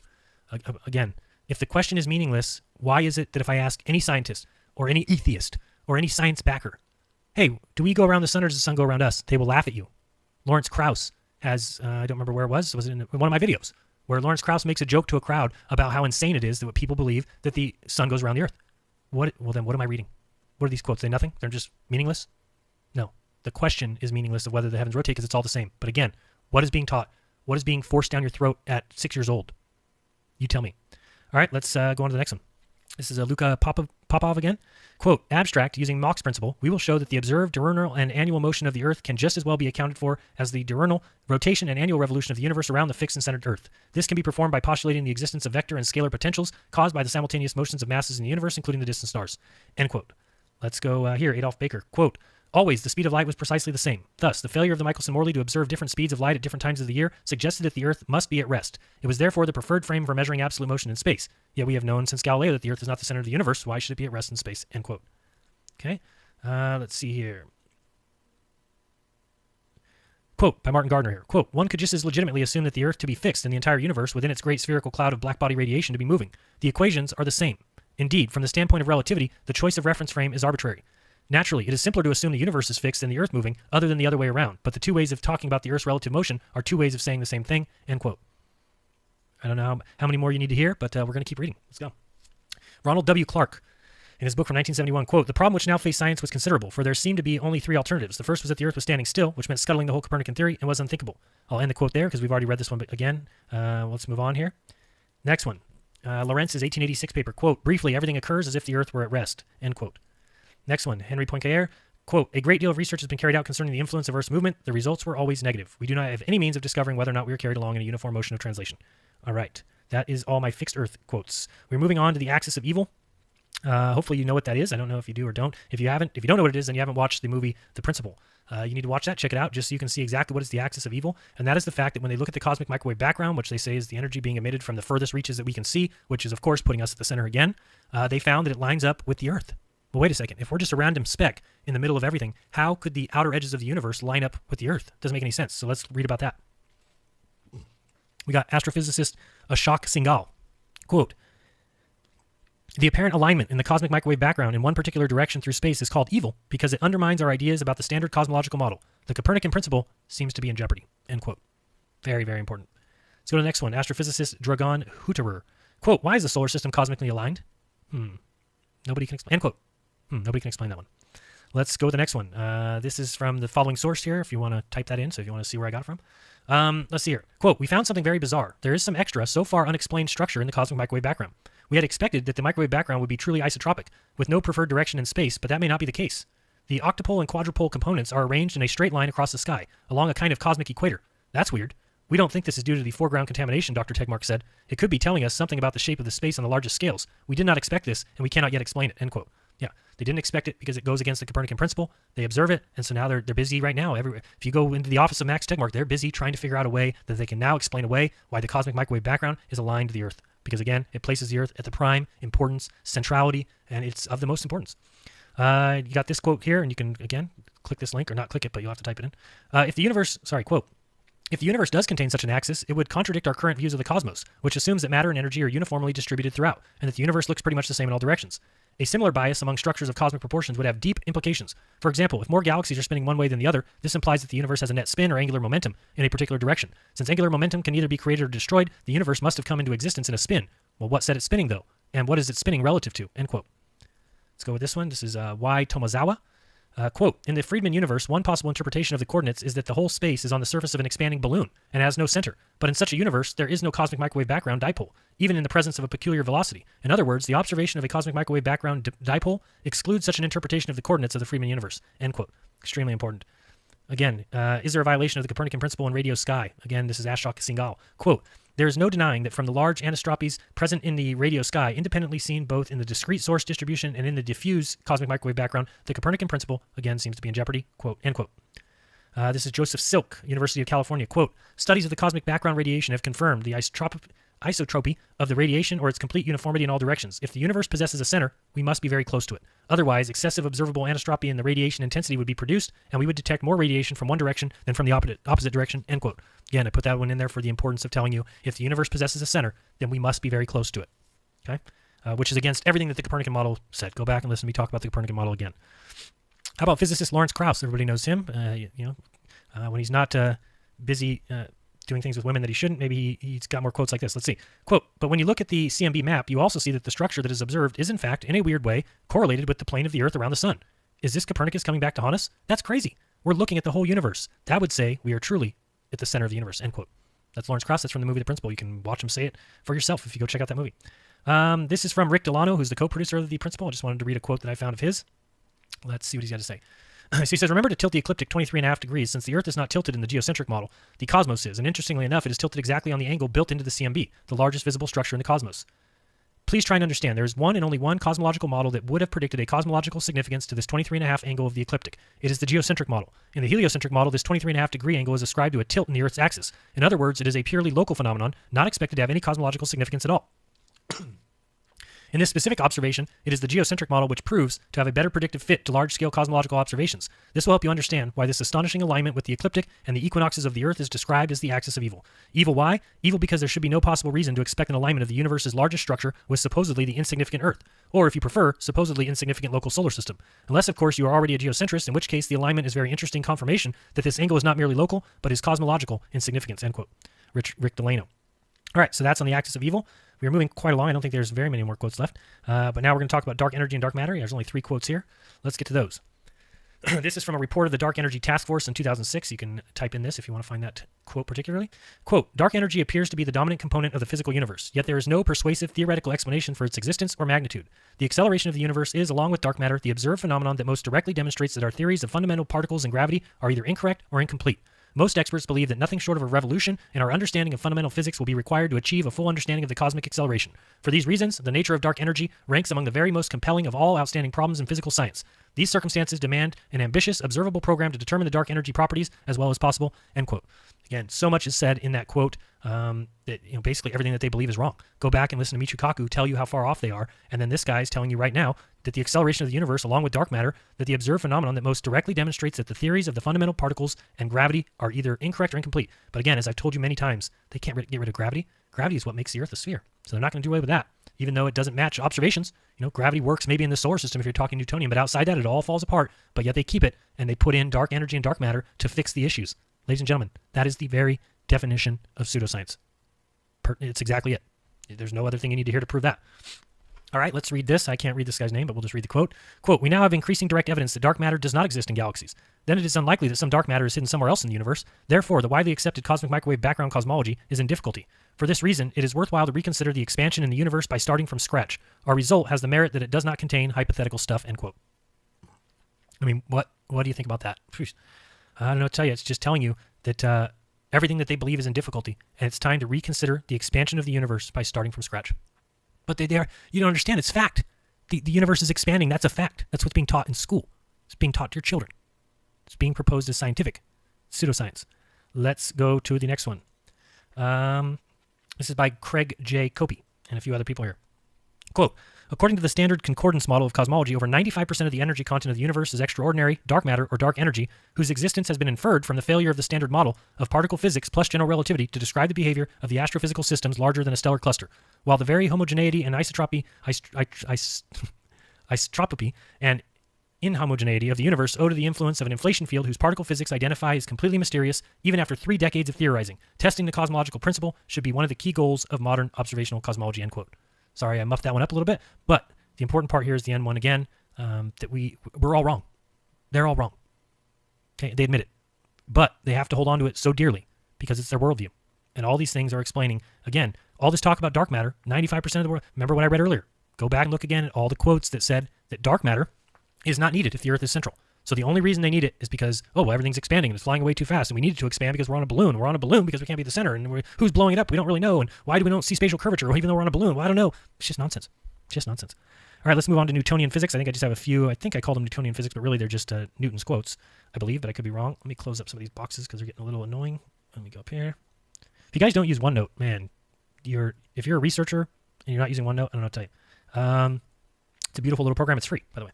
All right, so this is Frank Wilczek, professor of physics at MIT, Nobel Prize winner, 2004. Okay, quote, Newtonian laws operate in a world model that is very different from everyday intuition. Because Newtonian space is infinite and homogeneous, Earth and its surface are not special places. The directions up, down, and sideways are fundamentally similar. Nor is rest privileged over uniform motion. None of these concepts matches everyday experience. They troubled Newton's contemporaries and even Newton himself, end quote.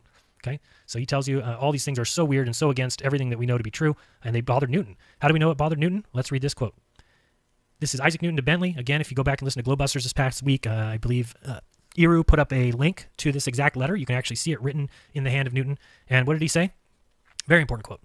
Quote, it is inconceivable that inanimate brute matter should, without the mediation of something else which is not material, operate upon and affect other matter without mutual contact, as it must do if gravitation, in the sense of Epicurus, be essential and inherent in it. And this is one reason why I desired that you would not ascribe innate gravity to me, that gravity should be innate, inherent, and essential to matter, so that one body can act upon another at a distance through a vacuum without the mediation of anything else, by and through which their action and force may be conveyed from one to another, is to me so great an absurdity that I believe that no man who has in philosophical matters a competent faculty of thinking can ever fall into it. Gravity must be caused by an agent acting constantly according to a certain law, but whether this agent be material or immaterial, I have left that to be consideration of my readers, end quote. What a quote here for all those people out there. If you're listening to this now and you believe in gravity and you believe in Newtonian physics, you would tell me, right? You would say, oh, well, mass attracts mass. The sun attracts the earth, and the earth attracts the moon, and the moon pulls our water, and gravity holds you down, and gravity holds the ocean upside down on the globe. We hear all these things about gravity, right? You can believe those all you want. What did Newton say about it? It is inconceivable that inanimate brute matter, okay, which is what two things of mass are, without the mediation of something else which is not material, operate upon and affect other matter without mutual contact, as it must do if gravitation in the sense of Epicurus be essential and inherent in it. And this is the reason, he's saying, and this is the reason why I desired that you would not ascribe that to me. I don't want to be in charge. I don't want to say that I came up with gravity. That gravity should be innate, inherent, and essential to matter, which is what we're taught, which is what we're told. Mass attracts mass. That, they have a little test, and we have Cavendish in his shed showed that mass attracts mass. Well, what did Newton say about that? We're reading that. That gravity should be innate, inherent, and essential to matter, so that one body may act upon another at a distance through a vacuum without the mediation of something else, by and through which their action and force may be conveyed from one to another, is to me so great of an absurdity that I believe that no man who has philosophical matters a competent faculty of thinking can ever fall into it. Guess what, folks? The whole world fell into it. Isaac Newton from his Optics, 1730. Quote, may not planets and comets and all gross bodies perform their motions more freely and with less resistance in this ethereal medium than in any fluid, which fills all space adequately without leaving any pores, and by consequence is much denser than quicksilver and gold? And may not its resistance be so small as to be inconsiderable? For instance, if this ether, for so I will call it, should be supposed 700,000 times more elastic than our air and above 700,000 times more rare, its resistance would be above 600 million times less than that of water. And so small a resistance would scarce make any sensible alteration in the motions of the planets in 10,000 years, end quote. Isaac Newton, Proposition 43, very important one here, quote, in order for the Earth to be at rest in the center of the system of the sun, planets, and comets, there is required both universal gravity and another force in addition that acts on all bodies equally accordingly to the quantity of matter in each of them, and is equal and opposite to the accelerative gravity with which the Earth tends to the sun. Since this force is equal and opposite to its gravity towards the sun, the Earth can truly remain in equilibrium between these two forces and be at rest. And thus celestial bodies can move around the Earth at rest as in the Tychonic system, end quote. Oh, I thought Newton proved that, oh boy. But these guys are just admitting to you right there. But again, like everyone else after him, that's absurd. It's the absolute horror of unique position. A lot of cosmology is trying to hide things. How many quotes have we read? Let's move on to relativity. We've only got 3 more little topics, and I don't think they have very many quotes. Let's see if I can pull up how many we have left. We have maybe 15 quotes left. All right. We're on to relativity. This is from a University of Illinois Physics 319, a lecture, page 8. Quote, it is often said that Tycho's model implies the absence of parallax and that Copernicus's requires parallax. However, It would not be a major conceptual change to have the stars orbit the sun, like the planets for Tycho, which would give the same yearly shifts in their apparent positions as parallax gives. Thus, if parallax were observed, a flexible Tychonian could adjust the theory to account for it without undue complexity. What if parallax were not observed? For Copernicus, only one requires that the stars be far enough away for parallax to be unmeasurable. Therefore, the presence or absence of parallax doesn't force the choice of one type of model over the other. If different stars were to show different amounts of parallax, that would rule out the possibility of them being on one sphere, but still not really decide between Tycho and Copernicus. In fact, if we don't worry about distant stars, these two models describe identical relative motions of all objects in the solar system, so the role of observation is not to direct as you might have guessed. There is no bare observation that can distinguish whether Tycho, taken broadly, or Copernicus, taken broadly, is right. End quote. Again, go look at all the videos of people telling you that geocentrism cannot be right because of the parallax of the stars, and then refer them to this lecture from a physics course, University of Illinois. Next. Light velocity dependent on the speed of source. This is from The New Scientist in 1962. Quote, according to the second postulate of Einstein's special theory of relativity, the speed of light is independent of the uniform motion of its source. Direct experimental evidence by W. Cantor of the U.S. Navy Electronics Laboratory, San Diego, leads him to the surprising conclusion that it may be untenable. End quote. Then we've got, you can actually find this right here if you want. This is a link to this particular test. It says that it's untenable. Okay. Now we're going to start a quote again from The New Scientist. If Einstein's postulate is correct, there should be no displacement between the two sets of interference fringes on spinning the disk, because the light from the approaching and receding windows, respectively, should all have the same velocity. In fact, an unambiguous, easily noted shift of the fringes was apparent when the mirrors were in motion, maximum linear velocity 4,690 centimeters per second, and Cantor deduces that the Einstein second postulate is incorrect. The fringe shift, moreover, appeared to depend on the speed of the disk. If the present work turns out, on more rigorous research, to be flawless and free from experimental artifacts, and if there is no obvious alternative explanation for the observed effects, there may be a need to reconsider some basic ideas in physics. End quote. Hugely important there. Let's continue on. We're talking relativity here. The New Mechanics, Henry Poincaré, 1913. Quote, examine more closely, the simple idea requires capital importance. There is no way of settling the question. No experiment can disprove the principle that there is no absolute space. All displacements we can observe are relative displacements.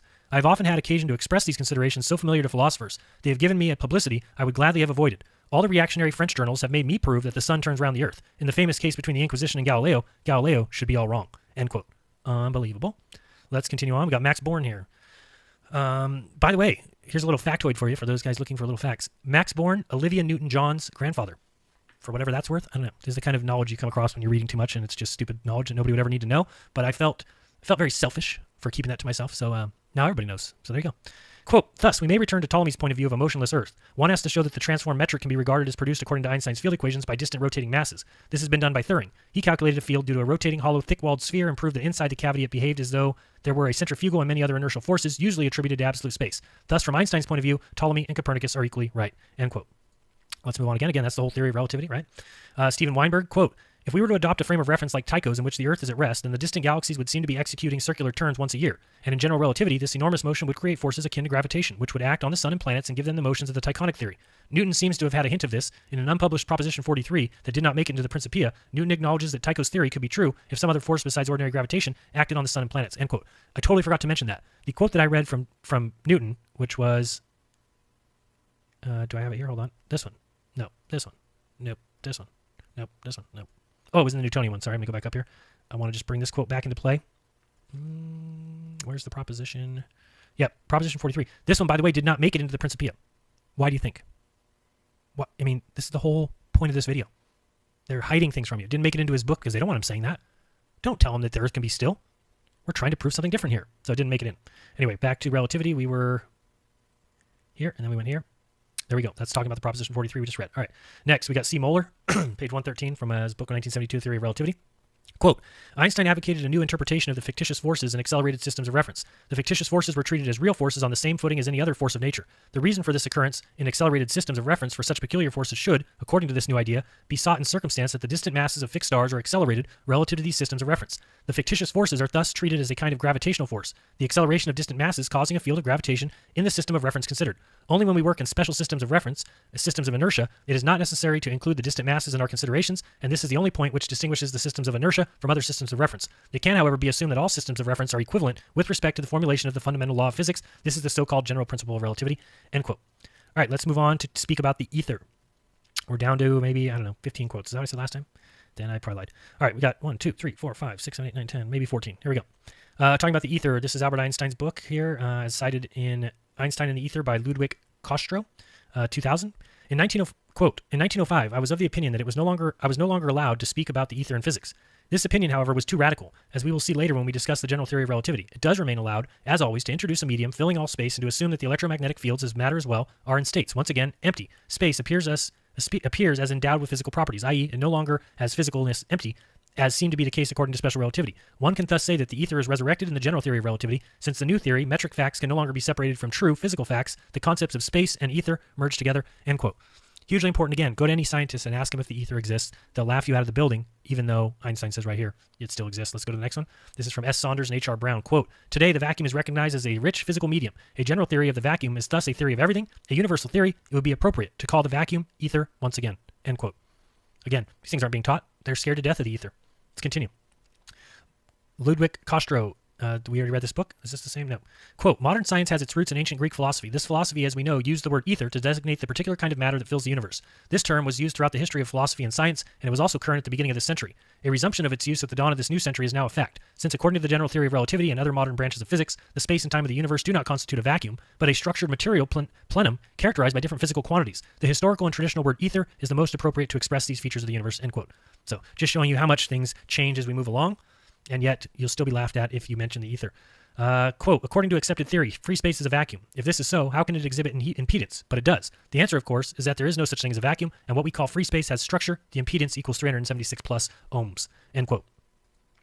Frank Wilczek says, prior to the 20th century, physics tried to explain how nature works. Over the 20th century, and especially in the last half, we got much more ambitious. Now we're uncovering what nature is. The foundation is an entity I call the grid. The grid fills space and is full of spontaneous activity. In some ways, it resembles the old idea of ether, but the grid is highly evolved ether. Ether on steroids, if you like, with many new features.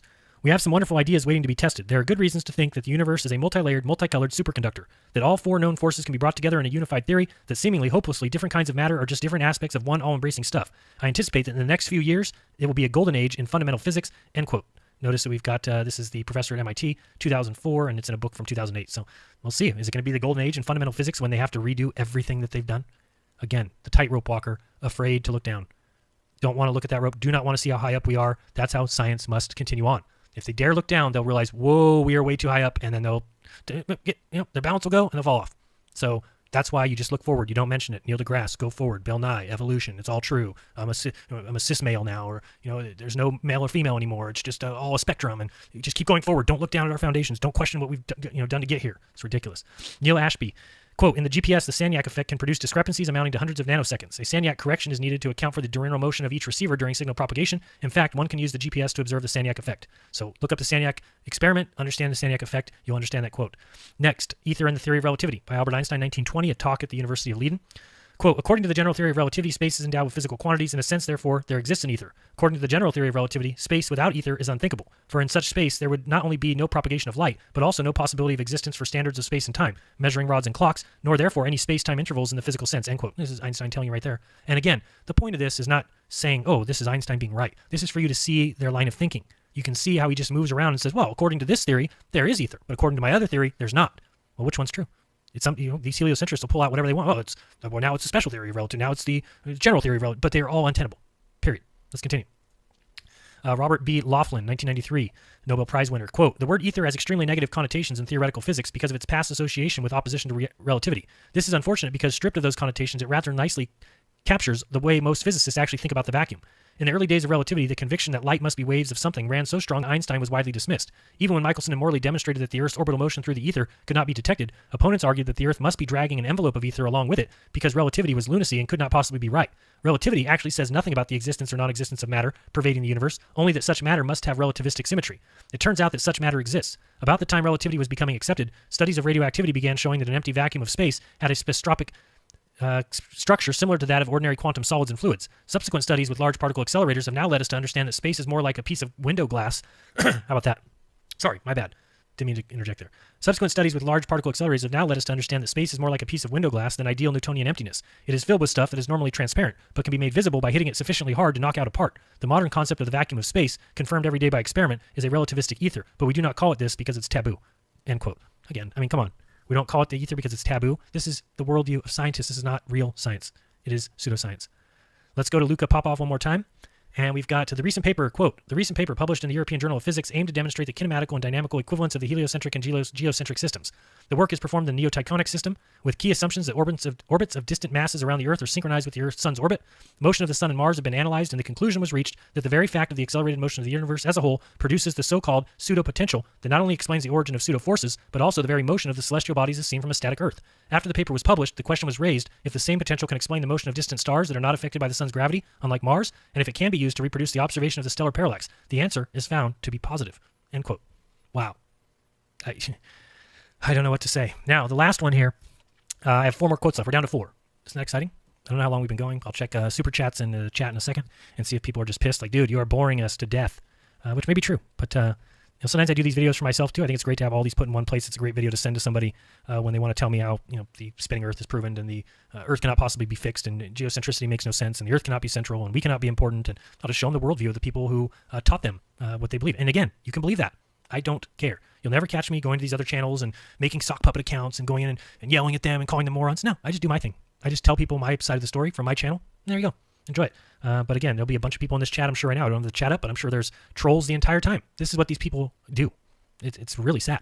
Sad. Why don't you just go make a channel and just talk to people like I do? You can tell them all about how retarded I am. Have fun. Enjoy yourself. And if you are hitting points and people like listening, hey, you'll grow a following. If not, well, then you'll probably be back in my chat yelling and screaming about how true atheism is and where's your proof of God, even though it's all around you, that kind of thing. All right. Now we're talking about the multiverse, and the reason this is funny is you have to imagine now that here's the problem with their line of thinking. That the Earth and this solar system, if you want to call it that, I believe that the Earth is all there is, but you can call it a solar system if you want to include the lights in the sky. Okay, all of that to me is of prime importance. I've already talked about that, correct? It is so fit for life. The solar system is so perfect. The Earth is so perfect for life. The way everything works in this universe is so dialed in for our existence and perfection and order and everything that we have in front of us, which is clearly a sign of design, but let's move away from that. They have a problem, and they say, wait a second, this couldn't have popped in from nothing. So what's their answer to it? The multiverse. That we just happen to be one of a bazillion multiverses, and this one happens to be situated for life, and that's why we're here. So again, this is the same belief of Lawrence Krauss. You can listen to him on Joe Rogan. Tell everybody that, excuse me, I'm going to get a drink of water here. Let's see here.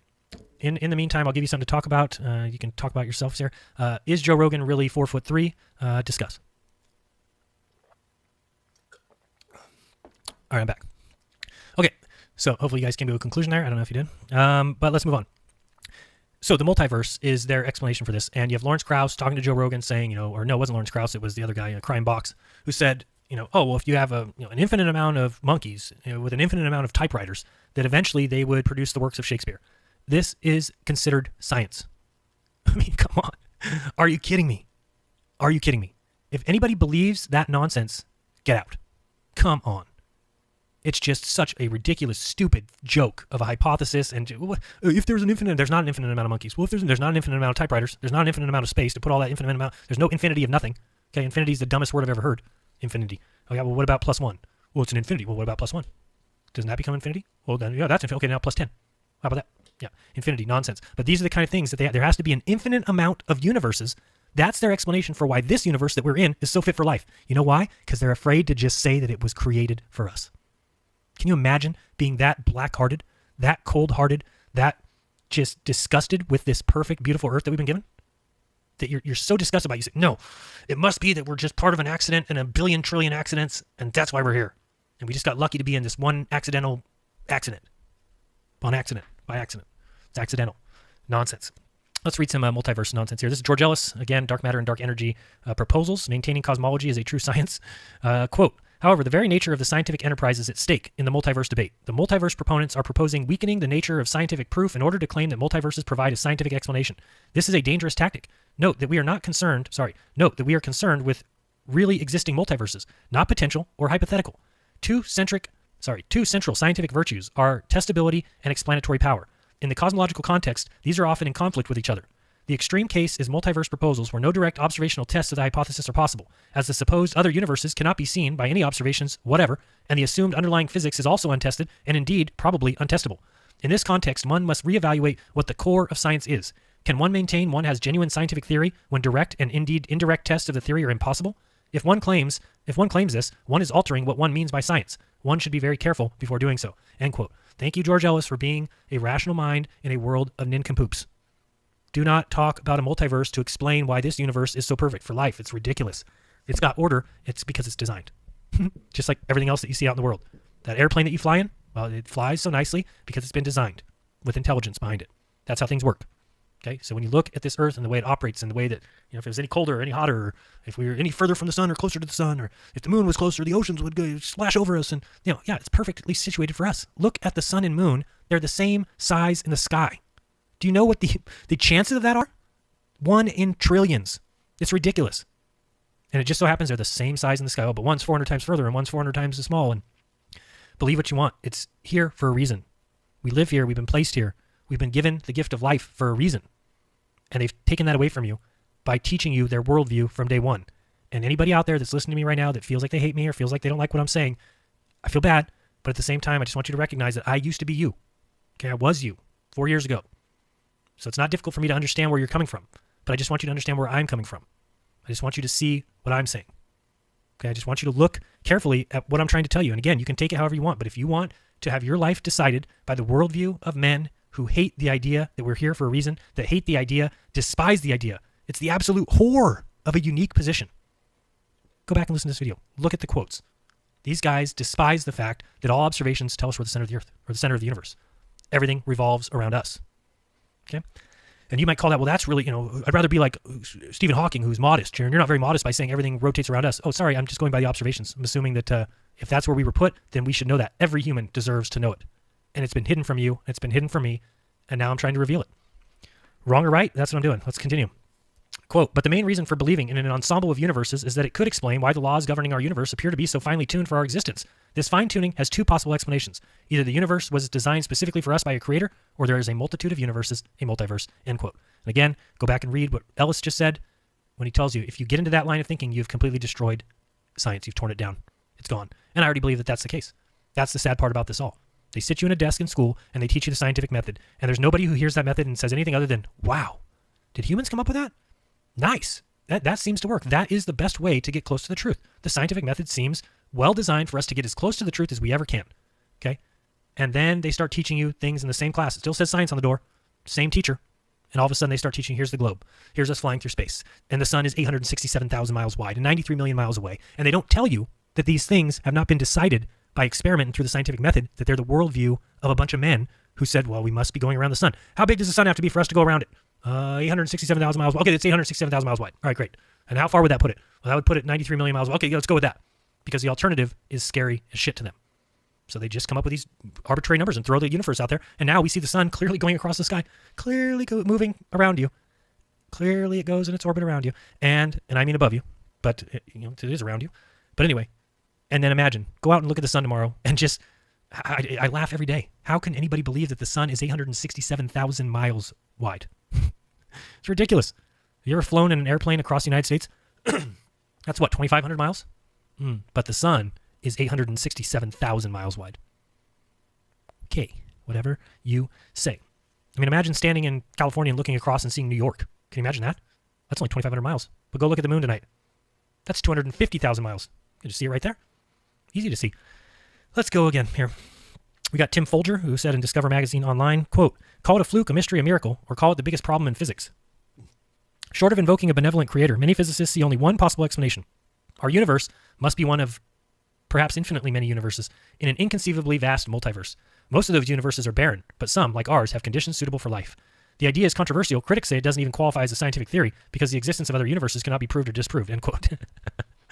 Yeah, you think there might be some people who have a problem with the theory that can't be proved or disproved or ever observed at all. But then again, those things are accepted now. Dark energy, dark matter, never been observed, but it makes up 97% of your universe, folks. Again, you want to believe these people? It's on you.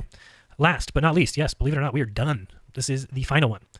Dennis O'Leary, Evolution News and Views. Quote, the Copernican principle is similarly flexible. When conjuring habitable planets, it assumes ours is one among countless winners. Yet when conjuring a multiverse, it assumes that our universe is a lonely winner among countless flops. The choice seems to depend on which assumption is required as a defense against design. That feature, as we shall see, can once again transform speculation into orthodoxy. End quote. So that's all that I have. I think I went through each topic. I hope I did. I went through each topic. And this one here, yep, we did, the prime importance quotes, we did Copernican principle quotes, we did experiments, we did centrality, we did fixed earth, we did axis of evil, we did dark energy and matter, Newtonian physics, relativity, ether, and the multiverse. Quite a few. So I don't know if people enjoyed that or not. I'm going to check the, let's get you on something here so we can, we'll put that up. There we go. And I'm just going to check super chats. I don't think there was very many, but oh, there's a few. Thank you. Thanks for sharing, says Tina Baker. Thank you very much. Appreciate that. Flat Earth Bear, bravo. All right, Bear. Thank you. Appreciate that. Thank you guys very much for those. Very much. Appreciate it. And let me check the chat to see if anybody wants to tell me how boring I was or whether they enjoyed it or something. Let's see here. Bring this up. So was that boring? Did anybody enjoy that? Okay. Some people said thank you. We want more. I got a lot more quotes, but they're not on that same subject, so I'll have to line up some other ones. Thanks for laying it all on the line. Sharon, very enlightening. Thanks. Good. Thanks so much. Oh, but Iru, man, I bet you have so many more quotes than I do. You're the kind of researcher that, I'm sure stocks those things like I do. So yeah, Iru, check out his channel. You can click on, he's in the chat right now. He's also got a Newer for Everyone channel in English and a Newer para Todos channel in Spanish. Thank you guys. Thank you very much. Appreciate that. The Earth is at the center. That's not the kind of thing one needs to be modest about unless one claims to be the creator. Wow, that's hard to read. That goes by fast. Thanks, Sharon. We'll reference this video. Thanks. Appreciate that. Awesome. Rick, I don't know. Rick keeps writing Jaronism. Thank you. I can see it. Yes, killed it. Great. Awesome. Keep up the great work. Appreciate it, guys. Everybody's so awesome. I really appreciate everybody who watches. If you could give me a like, just go down there and hit that thumbs up. 856 watching now, but only half those people have liked it. Which, hey, if you don't like it, like I said, I knew that this was not going to be completely popular for those who have atheistic beliefs. I understand that. Hey, thank you so much. Not boring. Go Tycho Brahe. Yep, the guy was very observationally accurate. Sharon Hizzle. Thanks, Bob. Awesome. Bob sent me some gift packages today. I got some lenses for my P900, and it should be tomorrow that I get my P900 with the infrared, so I can't wait. Can't imagine how much work went into that. Thank you. Appreciate it. Just a lot of, well, yeah, I don't know if you guys have ever used OneNote, but yeah, I've got so many things in OneNote, it's ridiculous. And you can search it really easily, although I say that and sometimes I can't find things I know that are in there, so I don't know how well you can search them. But for the most part, it works. Let's see here. Love your stuff. Appreciate it. Is there any quotes by scientists that contradict those quotes? Great quotes, by the way. Well, yeah. I mean, well, I don't know what you mean by contradict. I'm trying to show the quotes that show their worldview. That when these tests proved, so yeah, if you ask somebody, hey, I heard these quotes that say that these tests, well, they're going to come back and they're going to give you formulas for the Lorentz contraction and they're going to talk about length contraction and things that have never been proven. So you just have to keep asking them for the proof. Eventually, they'll run out. There is none. So thank you, sirs. Thank you, Sooner Squatch. Appreciate that. And Rocky Burns, 619 guy 202. Thank you very much for being here. Appreciate it. Good show. Thank you. I don't think we've been told the truth about everything from the beginning of technology age. That's why they broke up AT&T. Yeah, they certainly. I mean, there's so much lies out there. I mean, that's the one thing I hope people recognize is that if your government has lied to you on basically every single thing that there is, then isn't it the case that they would lie to you about a place you can't go? That they would lie to you about stuff you can't go and verify? It's ridiculous. You did your thing as usual, bro. Keep killing the ball. Yeah, it's just, I'm just trying to, like I said, I want people to at least have the opportunity to consider an alternative. And you know what? Like I've said a million times, and I mean it with all sincerity. If you hear about flat Earth and you take the time to look into it, and you come to the conclusion that it's nonsense, then that's yours. I don't mind that. That's okay. I mean, what are you gonna do about it? Super helpful. Thank you. Story voice video. Appreciate that. Stretchy ladders. Yes. See Ride Straight. Thank you. I love people who comment on my past videos. It just tells me that you're not here for the first time. Plans for any non-flat Earth videos? Yeah, a lot. Actually, I have kind of this idea that I'm going to do some other videos on some other subjects, and I think it might actually help promote the flat Earth at this point, where if I do some video on another subject, maybe somebody subscribes to my channel, maybe they look at my channel for other videos, maybe they like the video I do on another subject. So I think it's a good thing to do. So yeah, I will be doing lots of videos. By the way, I am going to do a video probably, maybe not tomorrow, maybe the next day. But I just want to do a short video on the Foucault's pendulum and exactly what I talked about, because if you go to the Amazon one, you can buy one on Amazon for like $6,000. But in the description of it, there's a link to the PDF instruction manual. And in the instruction manual, it gives you all the things to troubleshoot if the thing is not swinging in the right direction, if it's swinging too fast or too slow, and you just got to do a little turn of the tangent screw. You got to adjust it so it spins right. And then guess what? Then it proves the spin of the Earth. So I just want to do a short video showing that, yeah, of course, if this is the kind of things that they call proof. Again, they start the thing swinging, and then you adjust the little screw, and you move the little magnet, and you adjust it for your location, and then all of a sudden, guess what, children? Come look at this. It proves that the Earth spins with a little adjustment of the screw.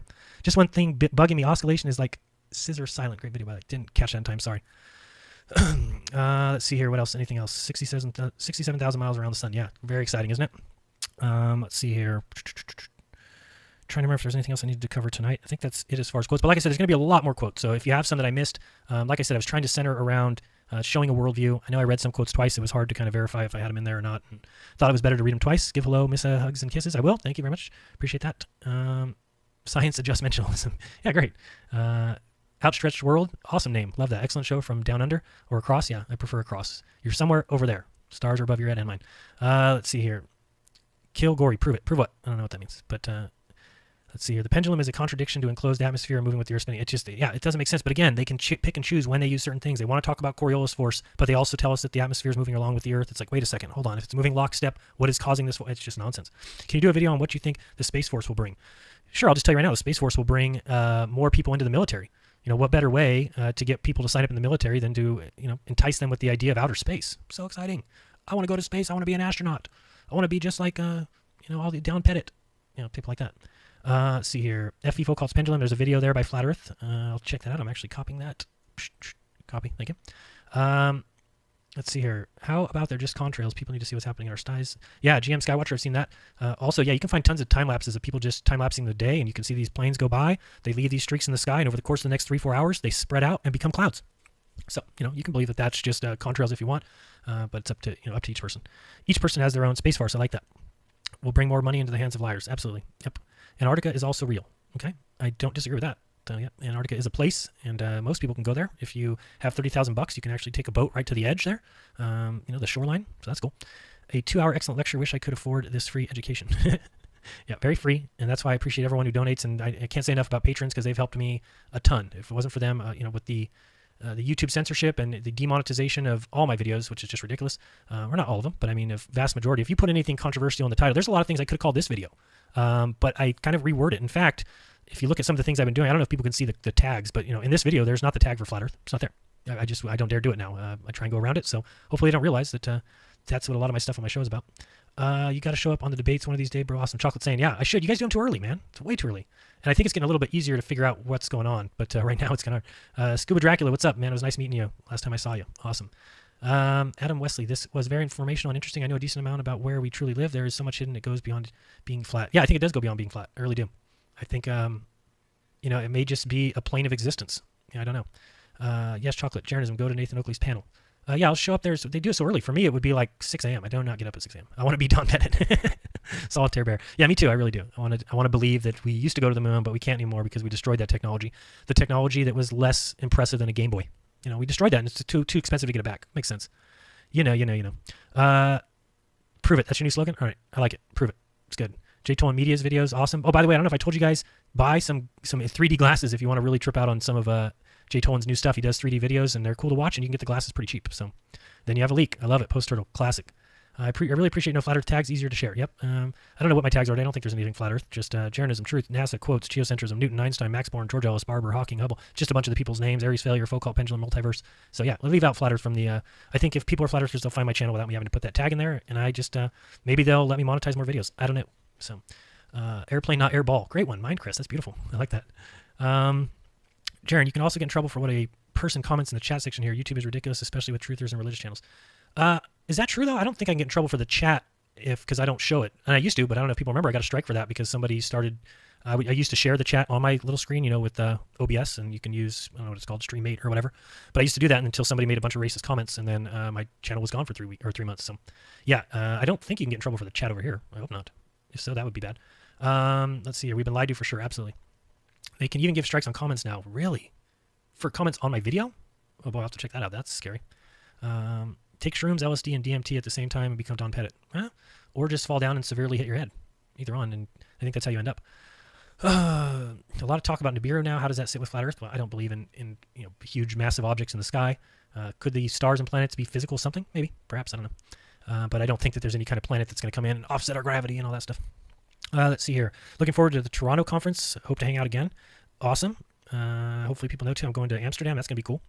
Thanks, Drew Hurst. Appreciate that. Very kind. It would be interesting if you did some street interviews about the ball in California. Oh, man. I wish. Thank you, XJW Flatter. If you guys would have seen me answer the door today for Jehovah's Witnesses, there was 3 at my door today. And I closed the door after about 5-6 minutes of talking to them. My wife was dying. It was really funny because I just, they said, hey, can we talk to you about the Bible? I'm like, did you know that your Bible says that the earth is flat? They're like, no, it says it's a sphere. Like, no. You're talking about Isaiah? She's like, yep, Isaiah. I said, read it for me. So she read it, and I said, no, that says God sits above the circle of the earth. Do you know what a circle is? They said, oh. I said, do you believe in planets? And they said, well, there is such thing as planets. And I said, yeah, but how do you believe in God that he created all this? And what is he creating all that other stuff for? Why is there Jupiter? Why is there galaxies? Why is there all this nonsense? And they're just sitting there staring at me with these wide open eyes. And I said, you know that the earth you live on is flat, right? They just are like saucers. It was classic. It was a good time. Please do a video addressing while all the other planets are round. It's so clear that they're just lights and we can see one facade like the moon. Yeah, that's just a nonsense theory anyway. And that's what I mean by they rob you of your place by telling you that, people have been to the moon. Then we all looked up and said, oh, people have landed there and stood on the sphere. Oh, I must live on a sphere too. But if the Earth is all that there is, then what difference does it make what's up in the sky? It doesn't make a difference. The Earth is the place where life exists, where everything exists, where all importance lies. So, sending you some artwork and a new experiment I'm going to try. I hope you write me back. Thanks again. Okay, Sooner Squatch, appreciate that. I would love to know more about pole shift if it fits in your schedule. Yeah, I don't buy into that. I mean, I don't know. I'd have to look into that further. I just don't think it's as easy as they tell us and they can figure it all out. Oh boy. Let's see here. Anything else? Just tell them you're going to go get your husband. It was certainly funny. It went on and on and on, and they just stared at me after a while and stopped speaking. And then I was kind of, I don't know, preaching to them. They probably didn't like that. They call you Satan. The Mormons do? I don't know. They left pretty. They tried to hand me some book as they left. Well, here, will you read this? Because God, your God has a name or something. And I said, yeah, thank you. I know God's name, and shoved them on their way. But it was nice. I was nice to them. I wasn't rude. I did not answer the door. I gave them a good conversation and told them to think about it. So we'll see. What do you think about the infrared videos filmed on airplanes from the Russian guy? I don't know if you mean Jay Tolan or what. Yeah, the football is a sphere, so the football field has to be too. Yeah, hilarious. Very, very funny. So other planets are just lights now. I have no idea what they are. I'm not the one making a claim that we can go there, that we have crafts in orbits of them. That's not me. That's somebody else telling you that, and I'm simply looking for proof of what they're telling us and not finding it. So, again, you can believe a bunch of people sitting around at consoles looking at computer screens can tell that, Has anyone checked out, by the way, I want to just do a plug real quick for SGT Report. We just had Marty Leeds and Dave Weiss on with Sean. Excellent video. He's got 500,000 subscribers, and he even put a little clip of me at the end. So check out that video. It seemed like it's going to be great. And is Marty Leeds live here? Marty, I hope he's here.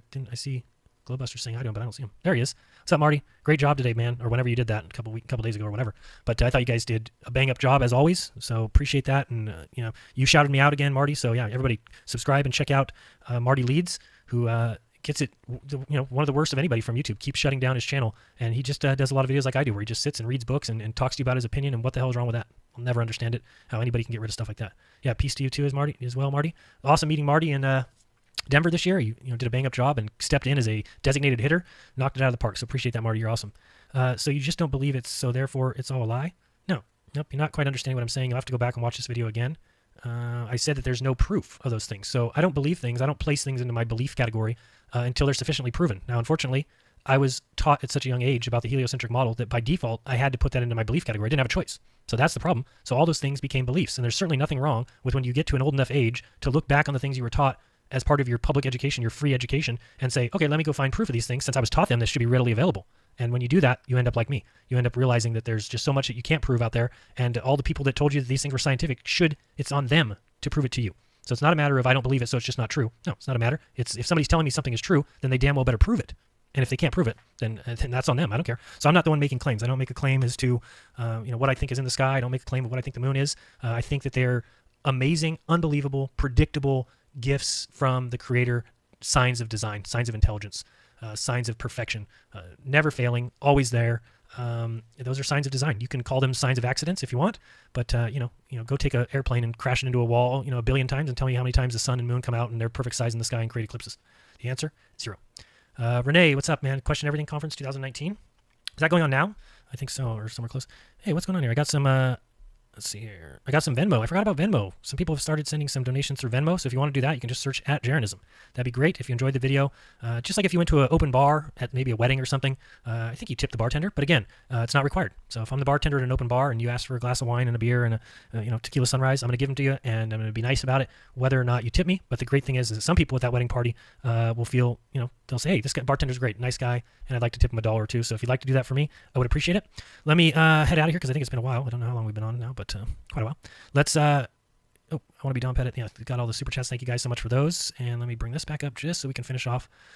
So yeah, so if you want to support this channel, there's a lot of ways to do so. You can, first and foremost, or most importantly, or thanks to all my patrons, but you can go to paypal.me/Jaron. That's an easy one to do. Anything will help, $1, $2, whatever you want, or just share, or just watching the video and hitting a thumbs up is awesome. Or if you want to become a patron, that is my, my income source right now for the most part, and really appreciate them helping me do what I love to do. I can't thank them enough. I don't even know where to begin thanking them. So that's at patreon.com/Jeranism. So you can do that as well.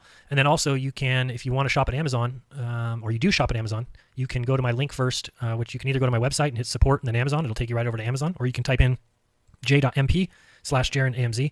And if you do that, it'll take you to Amazon, and then anything you buy, you pay the same price. You won't even notice any difference, but I get a small percent, which adds up when I get a lot of people doing that. Hey, I'll always take an extra, $100 a month, and thank everybody for doing that. And nobody's paying anything different. I'm not asking you to go shop at Amazon, but if you already do, you can either let that money go to Jeff Bezos, or you can, hey, kick me at 2%. That'd be awesome. Also, if you want to send me any mail, you can do so at PO Box 3044, Merced, California 95344. You can do that. And besides that, guys, I'll remind you, as always, thank you, though. I just want to say thank you for being here. Thank you, everybody in the chat. And yeah, go check out the SGT report. You can check it out on Marty Leach's channel, I believe. Or you can go to SGT, subscribe to Sean. He does some great videos tackling some of these tough issues, and is one of the guys dealing with the censorship like the rest of us. Check out Red Pill Philosophy, doing a great job banging it out with daily videos. Another guy who's heavily censored. So yeah, help him out if you can as well. As always, check out Glowbusters. We're live every Sunday at noon. Jeranism Raw every Monday at 6 on TFR. And again, do your own research, because when you do, you'll never again believe what you've been taught. Till next time, guys, this has been Jeranism. Peace.